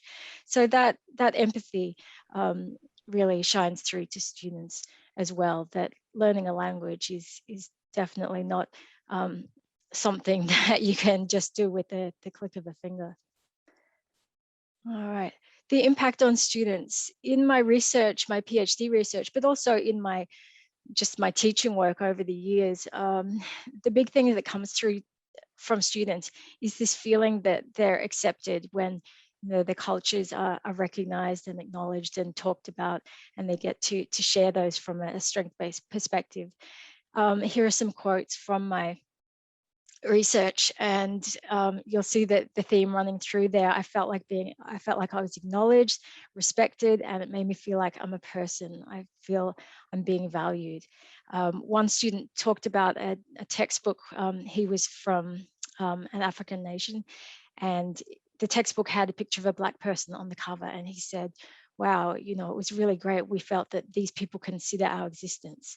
Another said, I feel I'm acceptable. And one student talking about his religion said, it makes me relieved to speak about what I believe, and no one will judge me about it.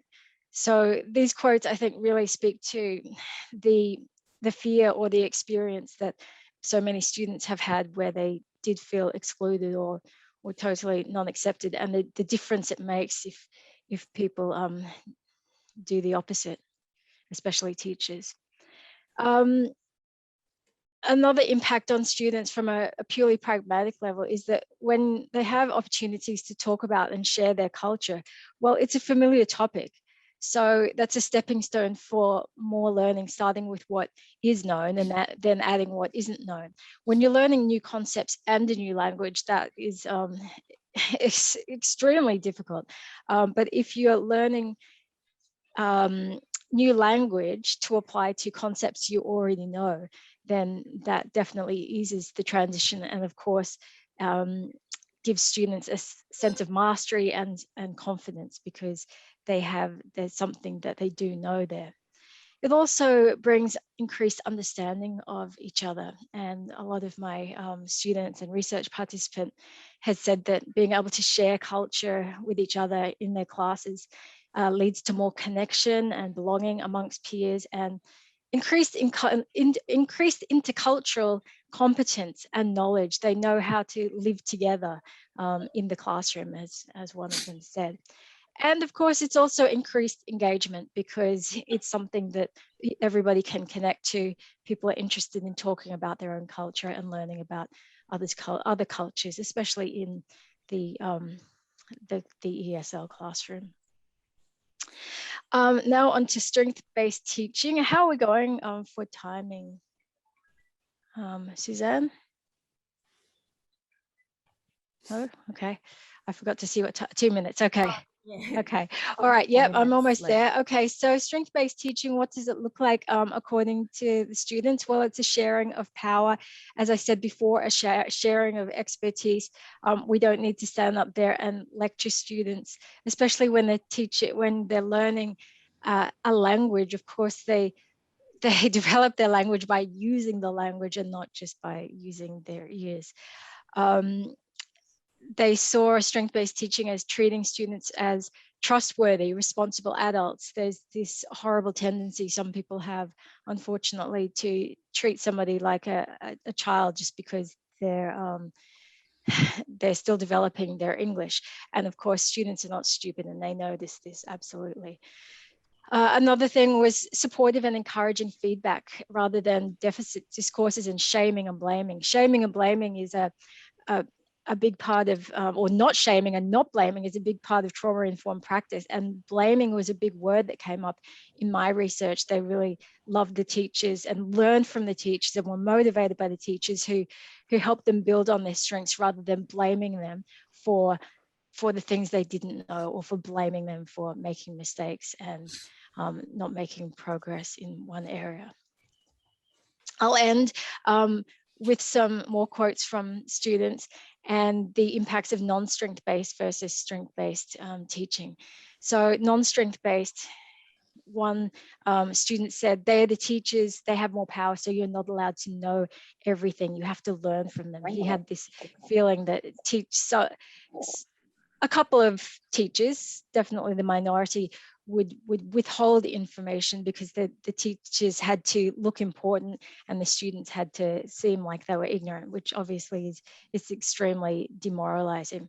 Another said, imagine if others don't respect you, you will have some negative emotion. That might be an obstacle for you to learn English. If you don't get courage, there's no motivation.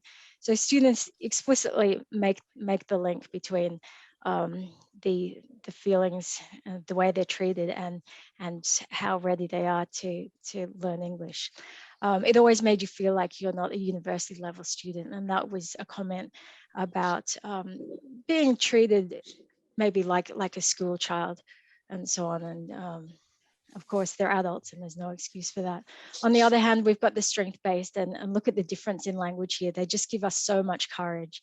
It makes you feel like you're doing it right. We're moving in the right way. When I hear something, yeah, you've done well on that, the motivation goes up. I want to do more. And it makes me feel, yeah, I can do that. If I did that, I can do more. I can do better. I can do even more than that. So I think ending on that high note is a good way to go. And just in time to ask me some questions, which I may or may not know the answers to. Thank you very much. Thank you very much, Tori. Please put your questions in the chat line, anybody in this room. I have a question. Yes.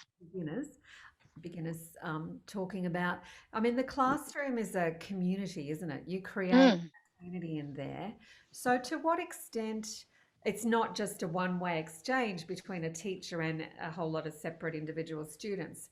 So to what extent are peer, I know at Western Sydney we have had some peer support sort of programs. To what extent do you mobilise the community of the classroom in strength-based sorts of ways?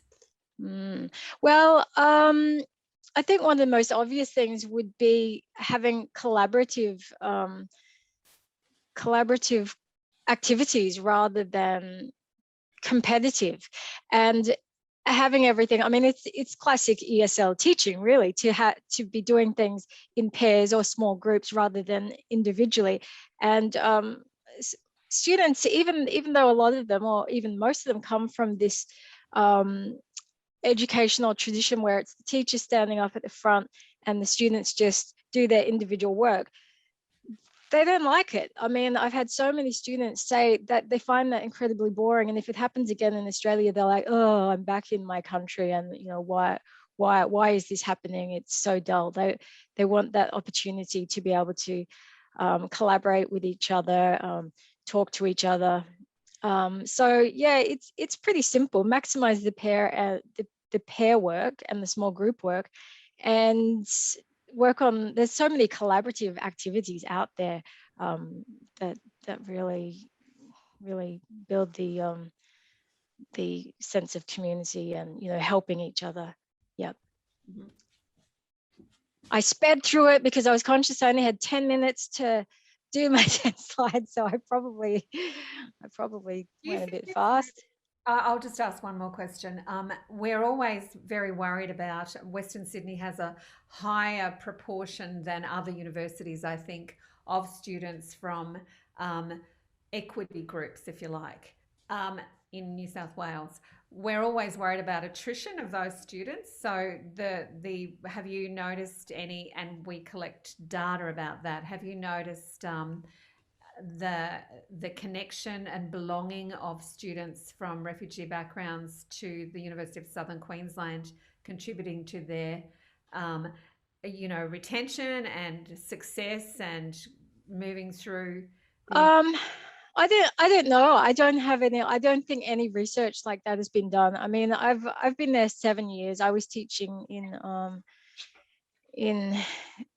a program, general English, and at one time they were kind of trying to squeeze the program out, and we now have new management and they're not doing that anymore. I'm teaching EAP. Yeah, that would be really interesting. I think at the moment, I probably can't answer that question about USQ in particular. Lashini asked the question about focusing on trauma, we neglect strength and resilience. Yeah, absolutely.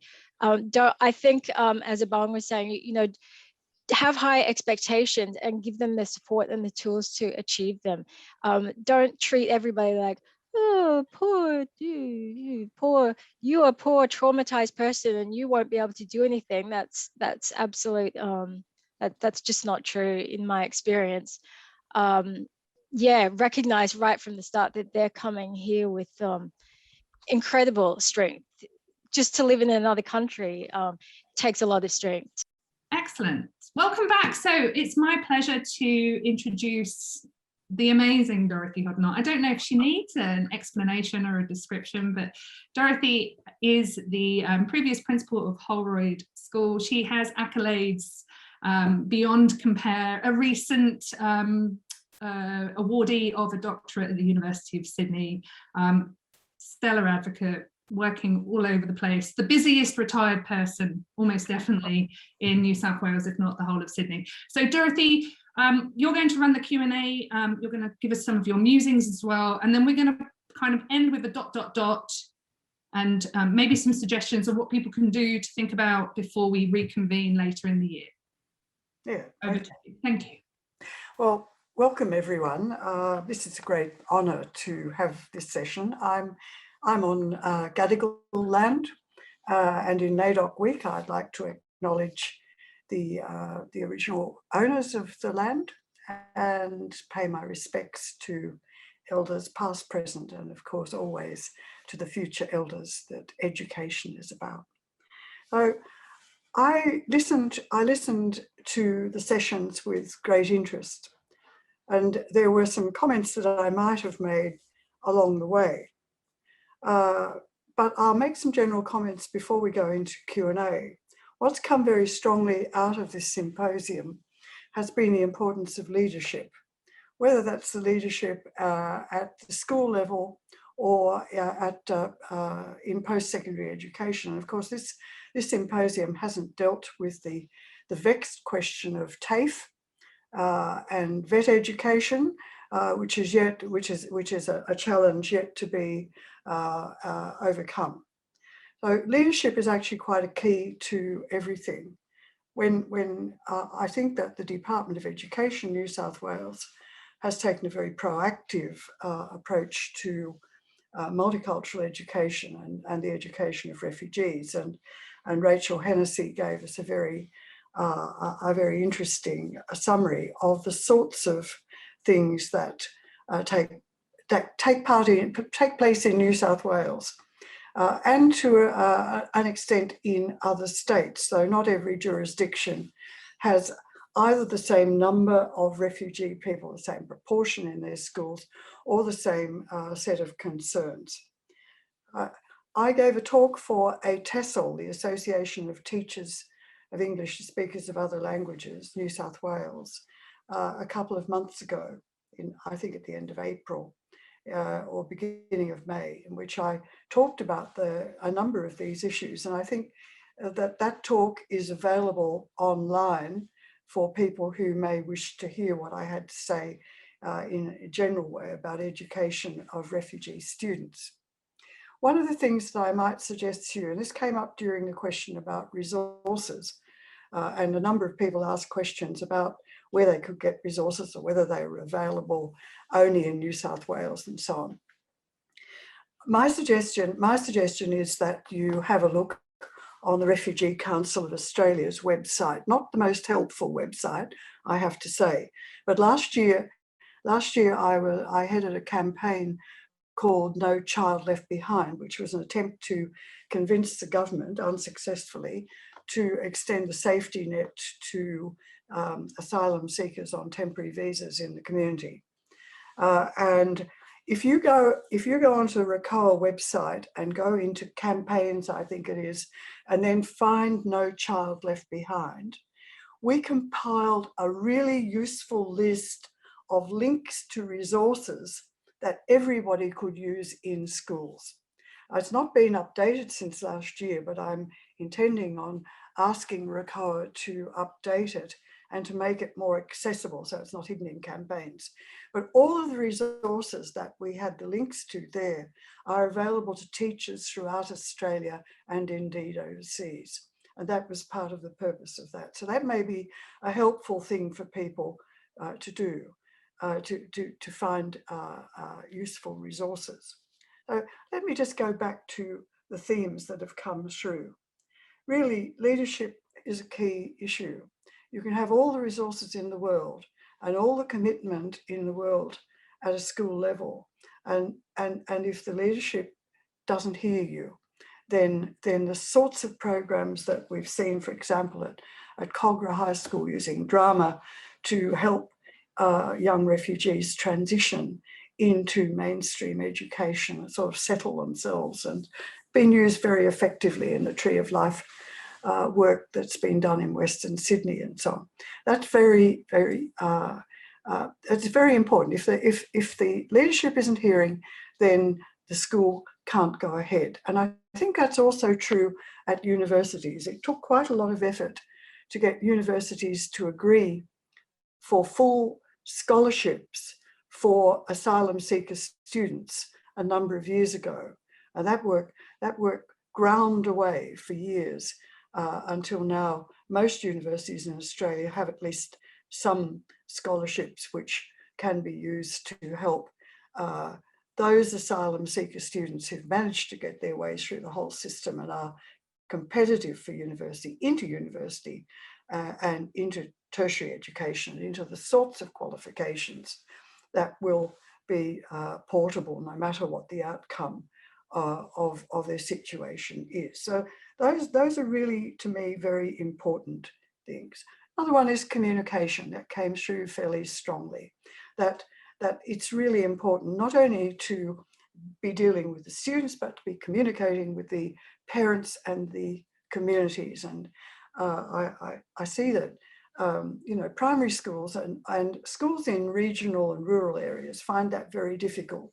And that's because of a lack of access to the sorts of resources that are available in metropolitan areas.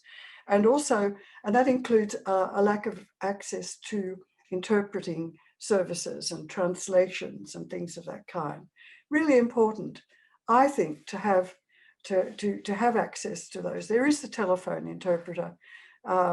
If you are in a school in an area where there are very few non-English speaking background students, sorry, politically incorrect use of the word, and so on, you can use the telephone interpreter. It's so important to be speaking in an adult way to the parents and allow them to respond in an adult way, not to be attempting to muddle through in some sort of truncated English. It puts them at a disadvantage automatically. When we talk about power, the processes of the school should be about empowering the parents of the refugee and asylum seeker children, not disempowering them through not having access to interpreter services. But they were themes which came through to me very, very strongly, and I'm interested in that, and in the way. I'm sorry I couldn't listen to the session on trauma, dealing with post-trauma in universities, but that's an issue too. Universities need to rise to the occasion to meet the needs of students from very diverse backgrounds, and to provide for them in the way that many of the schools are now seeking to provide for the needs, whether it's a health need or a mental health need or dealing with trauma or just getting them a pair of school shoes. Those things are really important for a young person going, for example, to my university, which is an elite university. When the Bradley report came out, Sydney University only had 7% of its students from the bottom quartile of socioeconomic status. So if you turn that around, when one of those students walks into the university, they don't know the ground rules that the other 93% No, university has to understand that there's going to be a whole lot of issues that we'll need to deal with. And that's where buddies come in handy, and assigning people someone to help them negotiate the social rules as well as the academic rules, helping academic staff also become more sensitive to the different language needs of students from diverse backgrounds. So a raft of things which are really interesting. I thought that we would throw this session open in the short amount of time we have. It's a pretty intense symposium, isn't it? I thought we'd throw it open to some questions. And so I'm wondering if anybody has a question that they would like to ask and that we can then direct to someone to answer. This means you have to turn off your mutes if you're going to ask a question. Sally, did you have a question in the chat about how teachers how teachers can balance differentiation with also meeting the requirements of benchmarking and standardized assessment when it comes to working with students from refugee backgrounds? Yes, well, I think that maybe we could look to Rachel or to Sonia perhaps to respond to that. Okay, Sonia, you can definitely chime in. I'll just give a quick kind of overview here. I think it really depends on where a student is in their enrolment journey. So whether they're very newly arrived and at an intensive English centre, or whether they're further through their education. With the standardised testing, I think you might be talking about NAPLAN, possibly. I'm not quite sure because I don't know where you're from. But refugee students should still do those standardized testing because they're diagnostic tests, and they're also, they're tracking people, they're tracking children's improvement. So they should be included in that standardized testing. And also, let's not forget that students who are still learning English, or from learning English as a second language or dialect, can make very, very big improvements over a short amount of time within their literacy and numeracy as well, because they're learning language. So they're increasing their language skills. So they can often come off fairly well in their results. Caitlin has her hand up. And yeah, I'll just add to that, Rachel, as well. I've recently been delivering a bit of professional learning about assessment and about differentiating assessment tasks for high school students, EALD students, not refugee specific, but it is inclusive of all students. And something that is coming out of that is the importance of inclusive assessment, but also, and this is talked about in CC's What Works Best 2020 update, where there is a section on assessment that talks about the reliability of assessment. And if we're looking to assess one certain thing, for example, number skills, how can we ensure that every other component of that assessment is supported or differentiated? So not relying on literacy to assess a student's ability to add two numbers. Or if we're looking at the student's ability to write in a certain text structure, then we're not necessarily looking for the students to create all of the ideas. So supporting that. So really being able to pinpoint what are we trying to assess, and then what are all of the other language or content demands or cultural demands that we can then support for that student and differentiate, so they can just purely focus on what we're assessing. Yeah, now in terms of one of the things that I've done in my very varied life is to work in assessment examinations for a number of years. In terms of assessment, my view of things like NAPLAN is that with fairly recently arrived students, you use the first test that they do. It could be goodness gracious, it could be year 7, it could be year 9, it could be earlier. You use that first test as your line in the sand. Gives you an idea of what they know and what they don't know. And you can come to understand that through an item analysis. The department provides, or each education department provides a detailed analysis of the test, what individual students did on each question and what the group did on each question. It enables teachers, if you look at that carefully, to say, this is an area of weakness. Student is mistaking these questions in this or that, and then you can address your teaching to the particular needs of the students, both the individual needs and the group needs, indeed. That's fairly important. That gets critical in high school because there's less time to get them through to the end of high school in an effective way. And so you really have to aim for what do they absolutely need to be able to do and know, and in terms of language, to get them through into the HSC and so on. The only credential that's really important in high school is the HSC. I mean, the NAPLAN tests are just things along the way. They should be used diagnostically, not for advertising purposes, and they are very effective at telling you where your students stand. Again, leadership plays an important role in that, in deflecting the sort of things that say these are dreadful results, and you say, well, you know, 40% of the students have never sat a test prior to this one. This is their first test, and some of them have barely a year in the country before they undertake a very sophisticated test, particularly in terms of cultural values. Sonia, is there anything you might add to that, do you think? You've got to turn you've got to unmute yourself. Anyone else would like to comment there? No.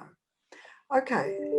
So do we have another question that's come up in the chat then, Sally? We did have a question in the chat earlier. I'm sorry, I'm not sure who posted it, but it was a question for Sonia. What has been one of your challenges coming from a school with a higher percentage of refugee background, asylum seeker background students, and then moving into a school with a lower percentage of students with those backgrounds? Thank you. So I perhaps the place to start when answering that question is, where are people at? And to look at the strengths that already exist in the school, because, for example, Carlingford West, it's a very high performing, very enthusiastic staff, and look at what are the strengths and that are there. So I don't see it as a challenge really, other than to not make assumptions, because it's easy coming from a school or several schools previously where there were there was a high profile of the needs of students from refugee and asylum seeker backgrounds.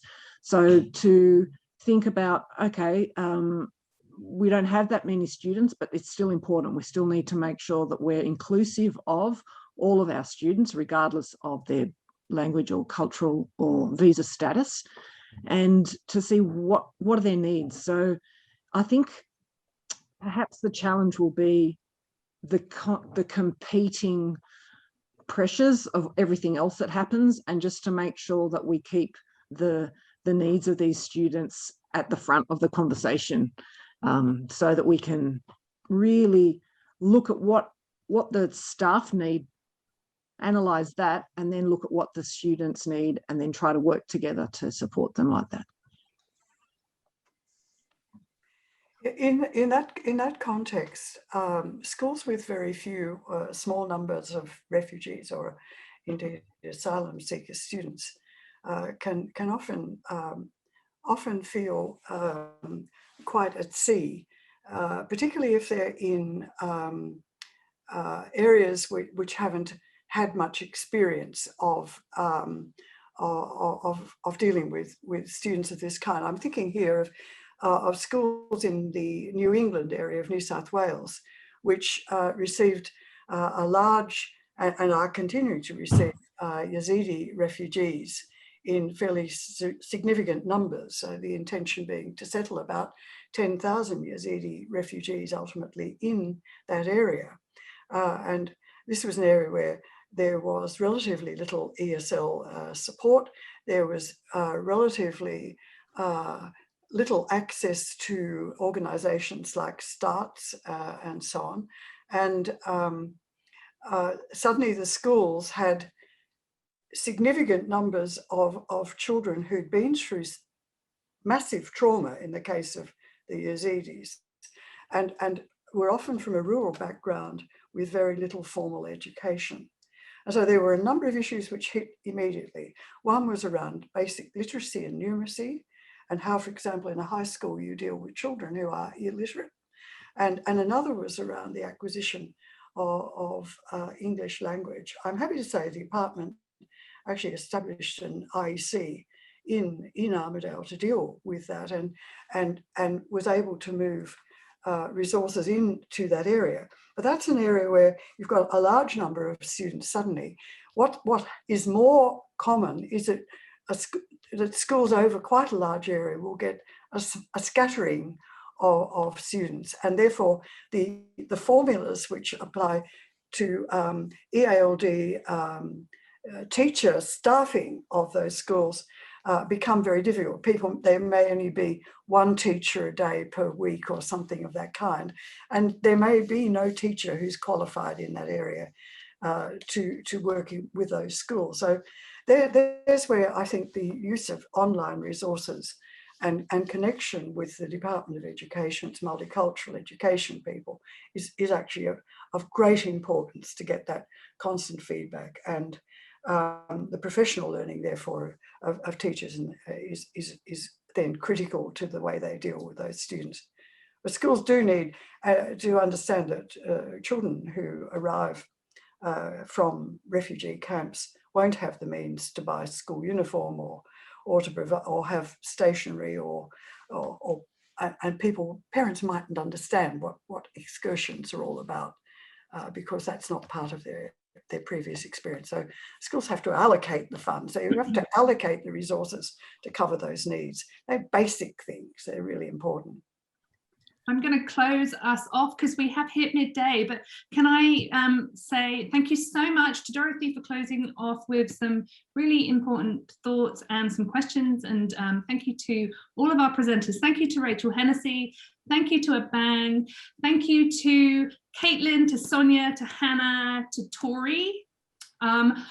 We do see this as the start of a series of conversations that ReSIG, I'm very aware that other colleagues, ACTA and ATSOL New South Wales and other state chapters of ATSOL and RECOA have all been involved in these conversations. We're not trying to stick a flag in a territory and say that we're the best ones to start anything, to be clear, but it's really important that what we're trying to do today is to create a conversation that crosses over from schools and TAFE and higher ed, and look for the synergies that we can all learn from each other. It's wonderful to hear about the wonderful stuff that New South Wales Department of Ed is doing. It would be wonderful to hear about other departments of education and how they also work in targeted, responsive ways with cohorts such as students from refugee backgrounds. It will be wonderful, and we have a big plan to do something similar with TAFE, to hear from our TAFE colleagues, because of course what pedagogy looks like in the classroom is quite different when we move into an andragogical space. Definitely trying to make that happen, because pedagogy is for children, and what we do in the adult space, as Tori would have spoken to in her session, is something quite different, but there are so many principles and understandings that we need to build upon. Great pockets of work and practice and resources in this school space, perhaps not so much in the higher ed space, perhaps quite a lot in the TAFE space, but we're not sharing. And so what the ReSIG is trying to do is to bridge some of these gaps, certainly not to reinvent the wheel. No one has the time to do that. We just want to make these information silos diminish through sharing. Absolutely, as Georgia just said, wonderful. Sharing our knowledge is power. Listening to, learning from, and coming together, ideally in person, breaking bread, is what we're all about. So please do consider joining us if you haven't already. We are a free network. All you will be troubled with is an email every now and again. If you don't even want to have that, you can close off the emails. You can be more actively involved.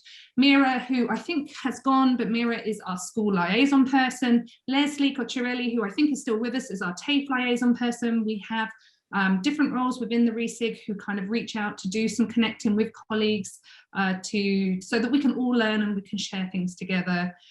We are a volunteer network. We receive no funds. We solicit no funds. We do not want to deal with money or membership or any of that stuff, but we are stronger when we are together, and we would love to bounce off today with some further discussions, perhaps some webinars specifically around leadership, assessment, communication with parents, definitely really foregrounding that wonderful strengths-based approach that Sonia was talking to, you know, building on the wonderful experience of excellent educators like Aban and Caitlin and Hannah and Tori and everyone else who's here today. We're really keen to keep hearing from you. So please join us. Please do recommend to your colleagues that they watch the recordings. Carol's suggestion is excellent. We will try to find the time to timestamp so that your colleagues can go to listen to, for example, just Rachel's or just Dorothy's Q&A, for example. And we will look forward to hearing from you again. If you don't join us, you won't be on our membership list. You won't get our emails. So do click on the link. We'll send some curated resources to everyone who registered. And we'll look forward to coming back together a bit later this year. Thank you also to Western Sydney, who we're going to host today. Hopefully they're going to host again when we come back together. I don't know if anyone from Western Sydney wants to have a final word, Loshni. Just to say that we've had some of our members query, you know, how they would know about the next part of the seminar. So I think, you know, we could just inform them that we will let them know via email. We surely will. We'll be on Twitter, we'll be on Facebook, we'll be going through the ATSOL and the ACTA and the AALL and all of the FIA and all of the other networks that we disseminated through as well. But we're coming to you as our colleagues who can help also to spread the word. When you receive an email from us, do ping it on to anyone you think who might be interested, and always advise your colleagues to join the ReSIG so that we can keep bridging these awful siloed gaps and share all the wonderful resources, experience, knowledge, and research that's already been done. So thanks everyone. Take good care, enjoy the rest of your day. Hope it warms up for you. And that's it. Thanks. Bye. Thank you.